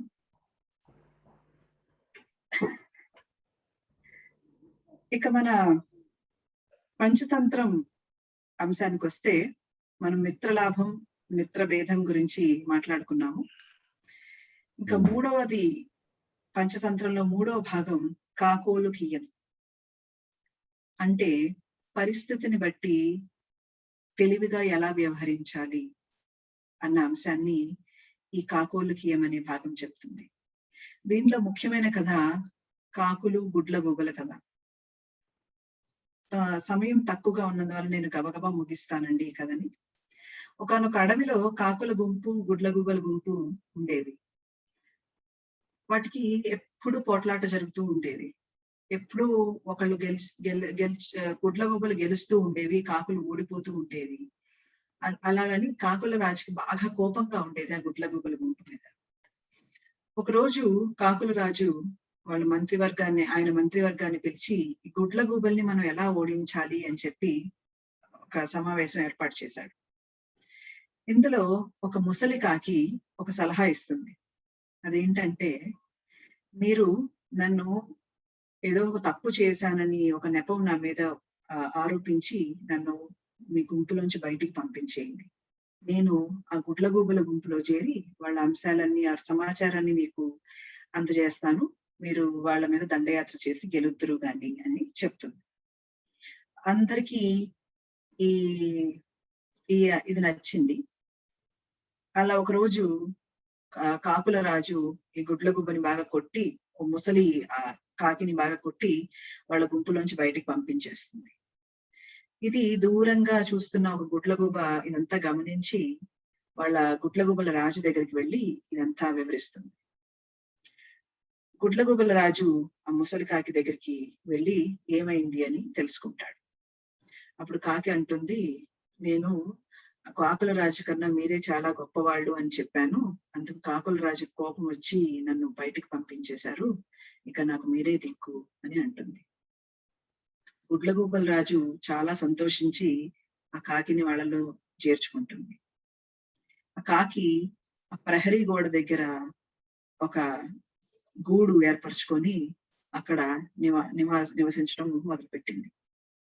ఇలా కొన్ని రోజులు గడిచాక ఒకానొక రాత్రి పగటి సమయంలో గుడ్లగూబలన్నీ నిద్రిస్తున్నప్పుడు అదే అదను అనుకొని ఆ కాకి వెళ్ళి కాకుల రాజుకి చెప్పి, కాకుల రాజుకి చెప్పగా కాకుల రాజు వాళ్ళ కాకులతో దండయాత్ర చేసి గుడ్లగూబలన్నిటినీ కాల్చేస్తాయి. వాళ్ళ ఉండే చోటంతటిని కాల్చివేస్తాయి. అలాగా గుడ్లగూబల మీద ఈ కాకులు విజయాన్ని సాధించాయి. ఇది పరిస్థితిని బట్టి ఎట్లా నడుచుకోవాలి అన్న నీతిని మనకి కాకోలుకీయం అనే భాగం చెప్తుంది. తర్వాతి భాగం లబ్ధ ప్రణాశం. ఏ నష్టం లేకుండా ప్రమాదం నుంచి ఎలా బయటపడాలి. దీనిలో మన ముఖ్యమైన కథ మనకందరికీ తెలిసిందే, కాకి మొసలి కథ. క్షమించాలి, కోతి మొసలి కథ. ఈ కోతి నదికి ఒడ్డున ఉన్న నేరేడు పండ్ల చెట్టు మీద కోతి నివసించేది. దానికి మొసలి మంచి స్నేహితుడు. రోజు కోతి కొన్ని నేరేడు పళ్ళను కోసి మొసలికి ఇచ్చేది. అలా కొన్ని రోజులు అవి అలా స్నేహం చేస్తూ ఉన్నాయి. కొంతకాలం తర్వాత ఒక రోజు ఈ మొసలి కోతి ఇచ్చిన నేరేడు పళ్ళను తీసుకెళ్లి వాళ్ళ భార్యకి ఇస్తే ఆ భార్య తిని, నాకు ఆ కోతి యొక్క గుండెకాయ కావాలి అని అడిగింది. ఈ మొసలి ఆడ మొసలి చెప్పిన మాటలని విని ఇంకా చేసేదేమీ లేక కోతి దగ్గరికి వచ్చి, మిత్రమా నేను పెట్టిన నువ్వు ఇచ్చిన నేరేడు పళ్ళని నేను మా భార్యకి ఇస్తే ఆవిడ తిని చాలా తీయగా ఉన్నాయి అని చెప్పి నేను మెచ్చుకొని నిన్ను మన ఇంటికి విందుకు ఆహ్వానించింది. కాబట్టి నువ్వు తప్పకుండా రావాలి, నేను నిన్ను తీసుకువెళ్తాను మా ఇంటికి అని చెప్పి పిలిచింది. పాపం ఈ కోతి మిత్రుడు పిలిచాడు అనేటప్పటికీ నిజమేననుకుని నమ్మి మిత్రుడి మొసలి మీద కూర్చొని ఓకే అని ఒప్పుకుంది. అలా మొసలి తన మిత్రుణ్ణి తన వీపు మీద కూర్చోబెట్టుకొని నదిలోకి తీసుకువెళ్ళసాగింది. మధ్యలోకి వెళ్ళాక మొసలి చెప్పింది కోతికి, క్షమించు మిత్రమా, మా ఆవిడ విందుకు పిలవలేదు, నీ గుండెకాయను తింటాను అని అడిగితే నేను ఏమి చేసేది లేక నీకు విందు అని చెప్పి తీసుకొచ్చాను అని చెప్తుంది. అప్పుడు కోతి మొసలి చేసిన మోసాన్ని గ్రహించింది. అప్పుడు వెంటనే కోతి, అయ్యో మిత్రమా, ముందే చెప్పకపోయావా, ఎందుకు నా గుండెతో నాకు పని లేదు అనుకొని నేను దాన్ని ఆ నేరేడు చెట్టుకు కొమ్మకి వేలాడి తీసుకొచ్చాను. మీ ఆవిడ నా గుండెకాయ తింటాను అంటే అంతకంటే కావాల్సిందే ఉంది, అది ముందే చెప్పుంటే నేను తీసుకొచ్చేదాన్ని నాతో పాటు, ఎంత పని చేశావు అని అంటుంది. కానీ ఇప్పటికైనా అయిపోయింది ఏమి లేదు, వెనక్కి వెళ్ళి నా గుండెకాయని తీసుకొని వస్తాను, వెనక్కి పద అంటుంది. ఈ మొసలి ఆ మాటలు నమ్మి వెనక్కి వెళ్తుంది. ఎప్పుడైతే ఒడ్డు దగ్గరికి వెళ్ళిందో వెంటనే కోతి చెట్టు మీదకి ఎక్కేసి, మిత్రమా అని, ఎవరైనా గుండెకాయని చెట్టుకు వదిలేస్తారా అని చెప్పి, ఎప్పుడైనా సరే మిత్రుల్ని ఎప్పుడు మోసం చేయాలని చూడకు అని చెప్పి సలహా ఇస్తుంది. ఇది లబ్ధ ప్రణాశం. ఇంకా లాస్ట్ చివరి భాగము అపరీక్షిత కారకం. ఇందులో మన పరిస్థితులు బాగాలేనప్పుడు, మనం కుంగిపోయి ఉన్నప్పుడు మనం కొన్ని చెడు నిర్ణయాలు తీసేసుకుంటాం. బలహీన క్షణాలు అంటారు వాటిని. ఆ తర్వాత బాధపడతాం, అయ్యో అలా నిర్ణయించుకోకుండా ఉండాల్సింది అని. ఈ భాగంలో అలా చెడు నిర్ణయాలు తీసుకోకుండా ఉండాలి అంటే ఏం చేయాలి అని మనకి అపరీక్షిత కారకం అనే భాగం చెప్తుంది. ఇది ముఖ్యంగా నాయకులకి చాలా వర్తిస్తుంది. ఇలా మనకి విష్ణు శర్మ గారు పంచతంత్రం ద్వారా మనకి 5 భాగాలని మన మన తరానికి అందించారు. ఇక్కడతో మళ్ళీ నేను ఒక విరామం తీసుకుంటున్నాను. మరియు మన సమగ్ర విశ్లేషకులు టోస్ట్ మాస్టర్ అపర్ణ గారిని వేదిక మీదకి పిలుస్తున్నాను. ఆవిడ విశ్లేషణ అందించవలసిందిగా కోరుకుంటున్నాను. ధన్యవాదాలు శిరీష గారు. మనం ముందుగా సంసిద్ధ ప్రసంగాల విశ్లేషణని చూసేద్దాం. దానికోసం మన మొదట వక్తకి విశ్లేషణ ఇవ్వడానికి టోస్ట్ మాస్టర్ దివ్యశ్రీ గారిని పిలిచేస్తున్నాను. ధన్యవాదాలు అపర్ణ గారు. ఇవాళ ఫస్ట్ వక్త కృష్ణదత్ గారు అద్భుతంగా ఇచ్చారు మీ ప్రసంగాన్ని. మీరు మొదలు పెట్టినప్పుడు ఏంటినా ఇప్పుడు అసలు మనం వేసవికాలంలో అసలు ఏం ఆనందంగా ఉన్నాం, ఇంట్లోనే కూర్చొని ఉన్నాము అనుకున్నాను. తర్వాత మీరు ఎప్పుడైతే మీ చిన్నప్పటి జ్ఞాపకాలకు తీసుకెళ్లారు, నేను అప్పుడు అనుకున్నాను, ఓహో ఈయన చిన్నప్పుడు మేము జ్ఞాపకాలన్నీ మాకు వివరించబోతున్నారు అని. మీ చిన్నప్పటి జ్ఞాపకాలన్నిటినీ చాలా పూసగుచ్చినట్టుగా వివరించినందుకు చాలా బాగా అనిపించింది. ఎందుకంటే అప్పట్లో ఇంత ఘనంగా అందరూ ఎంజాయ్ చేస్తుంటారని నాకు తెలియలేదు. మీరు మాట్లాడిన ప్రతి ఒక్క మాట నాకు గుర్తుండిపోయింది. నేను ఆ టైంలో నింటే అలా చేసున్నానేమో అని నాకు అనిపించింది. మీరు ఐస్ క్రీమ్ గురించి అంత వివరంగా వర్ణించినప్పుడు అబ్బా నాకు కూడా ఐస్ క్రీమ్ ఆ టైంకి తినాలనిపించేసింది ఒకసారిగా. ఆ తర్వాత మీ అక్క వాళ్ళతో కిటికీ పక్కన సీట్ కోసం కొట్టుకోవడం అనేది ఇప్పుడు కూడా మా ప్రతి ఒక్కరం చేస్తున్నాము. ఇప్పుడు మా తమ్ముడు ఎక్కడికైనా మేము ప్రయాణిస్తుంటే నాకు కిటికీ పక్కనే కావాలి అని కొట్టుకుంటుంటాడు. నాకు తెలిసి తమ్ముళ్ళందరూ అలాగే కొట్టుకుంటారు అనుకుంటాను. తర్వాత మీ చుట్టాలు గురించి చెప్పినప్పుడు ఇలాంటి చుట్టాలు ఆ టైంలో ఉండే వాళ్ళ అనిపిస్తుంది. ఎందుకంటే ఇప్పుడు జనాలు చాలా తక్కువగా ఉన్నారు. అలా ప్రతి స్టేషన్ కి వచ్చి మీకు భోజనం అందించడం, వాళ్ళతో ఒక 10 నిమిషాలైనా మీరు సమయం గడపడం, ఆ ఆనంద క్షణాన్ని మీరు మాకు వర్ణించడం అనేది బాగా అనిపించింది. మొత్తానికి మీ వేసవి కాలం ఎంత బాగా ఎంజాయ్ చేశారు అనేది చాలా బాగా చెప్పారు. కన్క్లూషన్ కూడా మీరు ఒక ప్రశ్న అడిగి ఇప్పుడు పరిస్థితి ఎలా ఉంది, మీరు ఏమనుకుంటున్నారు అని టోస్ట్ మాస్టర్ ఆఫ్ డేకి ఇచ్చింది చాలా బాగా అనిపించింది.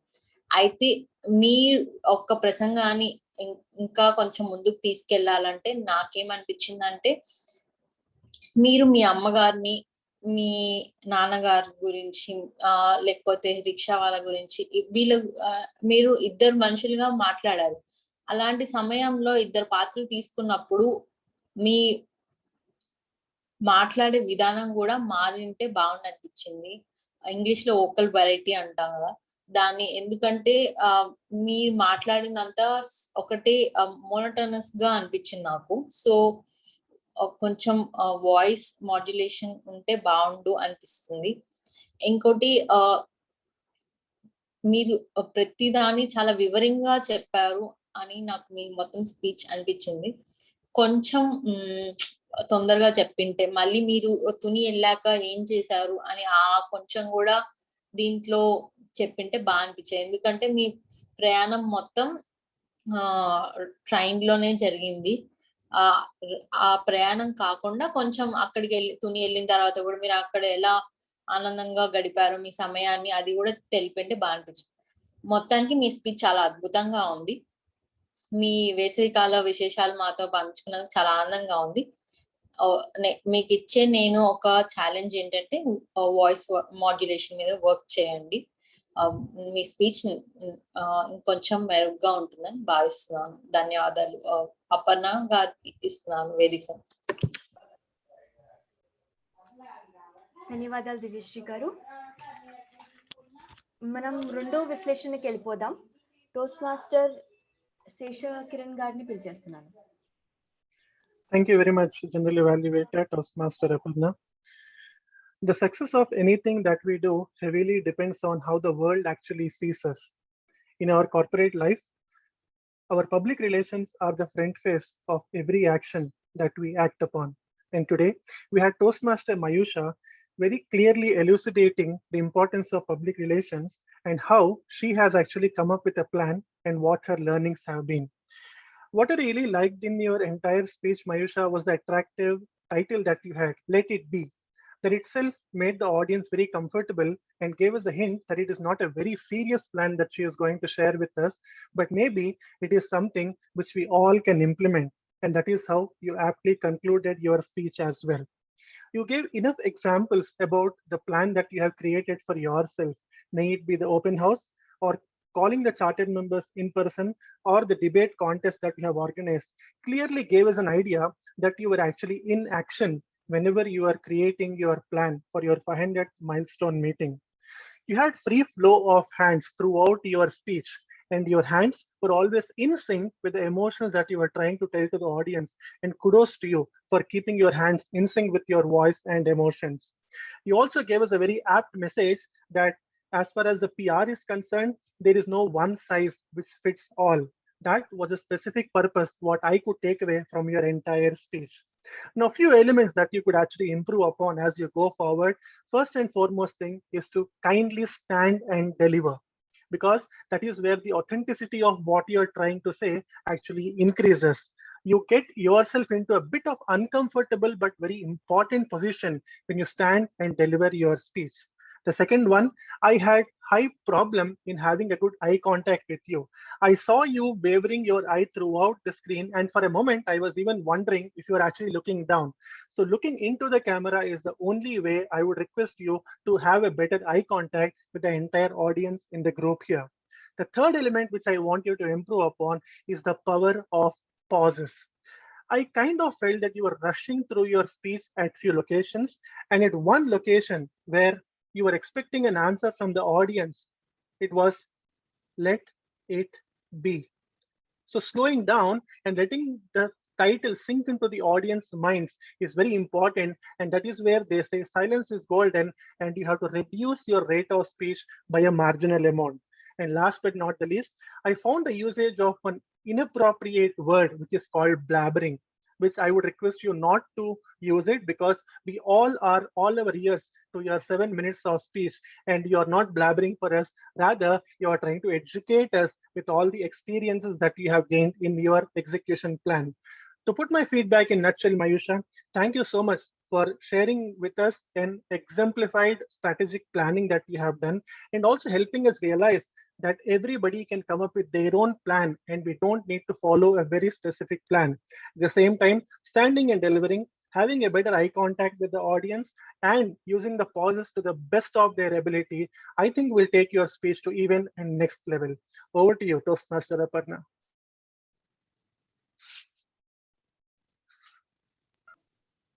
ధన్యవాదాలు శేష్ కిరణ్ గారు. ఇకపై మనం సమగ్ర విశ్లేషణకి వెళ్ళిపోదాం. నా సమగ్ర విశ్లేషణ నివేదిక ఇచ్చే ముందర నేను మా బృంద సభ్యుల్ని అడుగుదాం అనుకున్నాను.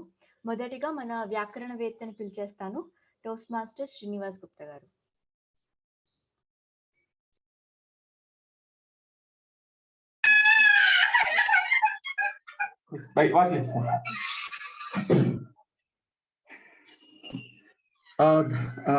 ధన్యవాదములు అపర్ణ గారు. నా వివరణ ఈ విధంగా సాగుతుంది. దీంట్లో ముఖ్యంగా నేను ఎవరు ఎక్కువ ఎక్కడ ఆంగ్ల పదాలు వాడారు అంటే ఆంగ్ల ప్రసంగం సంబంధించి కాకుండా వేరే తెలుగు ప్రసంగం సంబంధించిన ఆంగ్ల పదాలు కానీ మంచి పదాలు కానీ ఎలా ఎక్కడెక్కడ ఉన్నాయో అవన్నీ నేను రాసుకోవడం జరిగింది. సాఫ్ట్వేర్ ఉద్యోగం, సాంకేతిక పరమైన ఉద్యోగం అని చెప్పొచ్చు. ఫాదర్స్ డే, నాన్న రోజు, స్ట్రిక్ట్ గా, కఠినంగా, అటాచ్ గా, ఆప్యాయంగా, టైప్ ఆఫ్ టెన్షన్, ఒక రకమైన భయాందోళన, ప్రొటెక్షన్, రక్షించుకోవడం. ఒక్క నిమిషం. ప్రొటెక్షన్, రక్షించుకోవడం. ఔరా, సౌరభం. పార్క్, ఉద్యానవనం. ఇండిపెండెన్స్, స్వతంత్రం. గిఫ్ట్, బహుమతి. హెల్ప్, సహాయం. ఫాలో, అనుసరించడం. ఓకే అని చెప్పుకోవడం, సరే అని చెప్పడం. మొనోటనస్, వైవిధ్యం, లేనితనం. ట్రైన్లోనే, రైల్లోనే. స్పీచ్ అద్భుతంగా ఉంది, ప్రసంగం అద్భుతంగా ఉంది. వర్క్ చేయండి, పని చేయండి. ఫోన్, చరవాణి. వీడియో, దృశ్యం. ఎయిర్పోర్ట్, విమానాశ్రయం. క్లబ్, సభ. కలెక్ట్ చేసుకొని సమాహారాన్ని కలిగి చేసుకోవడం. రిపోర్ట్, వివరణ పత్రం. కరెక్ట్ గా, సరిగ్గా. 2 times, 2 సార్లు ప్రాబ్లం అని వాడారు. సమస్యలను చెప్పుకోవచ్చు. ఫీడ్బ్యాక్, విశ్లేషణ. ఆల్ ది బెస్ట్, మీకు అంతా మంచి జరుగుగాక. ఓవర్ టు శిరీష గారికి అందిస్తున్నాము. హాబీస్, కాలక్షేపం, పనులు. ఇంగ్లీష్, ఆంగ్లం. నా హీరో, నా కథానాయకుడు. ఆల్మోస్ట్, దాదాపుగా. No matter what you want, ఏది ఏమైనా కానీ. పాపా కెహ్తే హే సాంగ్. తెలుగులో నాన్న పాటలు చాలా ఉన్నాయి, దాంట్లో ఇంకొన్ని నాన్న పాటలు కూడా ఉపయోగించుకుంటే బాగుండు అని నా అభిప్రాయం. మొబైల్ ఫోన్, చేతి చరవాణి. దుమ్ము పొరలో దొర్లించడం, ఇది ఒక మంచి వాక్యము. స్కూల్, బడి అని చెప్పుకోవచ్చు. Application form. దరఖాస్తు పత్రం. బాంబే టు తుని, బాంబే నుంచి తుని. కాలనీలో, వీధిలో. గోదావరి బ్రిడ్జ్, గోదావరి వంతెన. Video, audio. దృశ్యం, శ్రవణం. టైమర్ కార్డ్, సమయపాలక పత్రం. సెలెక్ట్ చేసుకోవడం, ఎంపిక చేసుకోవడం. స్టార్ట్ చేయడం, ప్రారంభం చేయడం. Happy father's day. నాన్నల ఆనందోత్సవ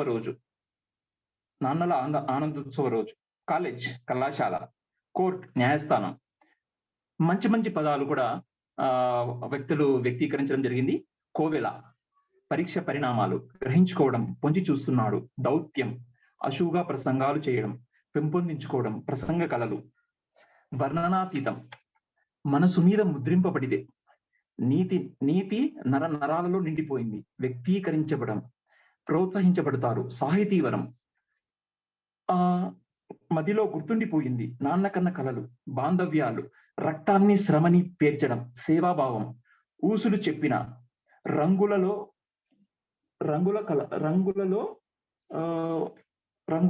కలలో ఒక జన్మ. రంగుల లోకంలో ఒక జన్మలో 100 జన్మల ప్రేమని పంచడం. గబగబా ముగించడం. కలవరపడసాగారు కంటే కూడా కలవర పడిపోయారని చెప్పొచ్చు. వెతకమన్నారు మామూలుగా వస్తువుల కోసం ఉపయోగిస్తాం. అన్వేషించడం అని చెప్తే ఇంకొంచెం సరళంగా ఉంటుందని నా అభిప్రాయం. కథ యొక్క అని ఈ విధంగా నేను రాయడం జరిగింది. నా వివరణ అయిపోయింది. తిరిగి సభను అపర్ణ గారికి అందించడం జరుగుతుంది. ధన్యవాదాలు శ్రీనివాస్ గుప్తా గారు, చాలా వివరంగా చెప్పారు మాకు మొత్తం సమావేశం వ్యాకరణం గురించి. తదుపరి నేను మన కౌంటర్ గారిని పిలిచేస్తాను. టోస్ట్ మాస్టర్ శ్రీనిబాబు గారు. అందరికీ నమస్కారం. ఈరోజు ముందు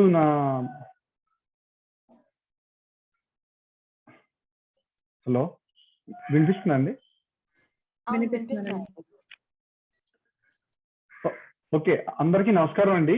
ఈరోజు చాలా మంది చాలా సరళంగా మాట్లాడారు. అందులో కిషోర్ గారు, శాస్కర్ గారు, కృష్ణదత్త గారు, వీళ్ళు ముగ్గురు ఎటువంటి అమలు లేకుండా మాట్లాడారు. వాళ్ళందరికీ మీరందరూ చప్పట్లతో సత్కరించాలని కోరుకుంటున్నాను.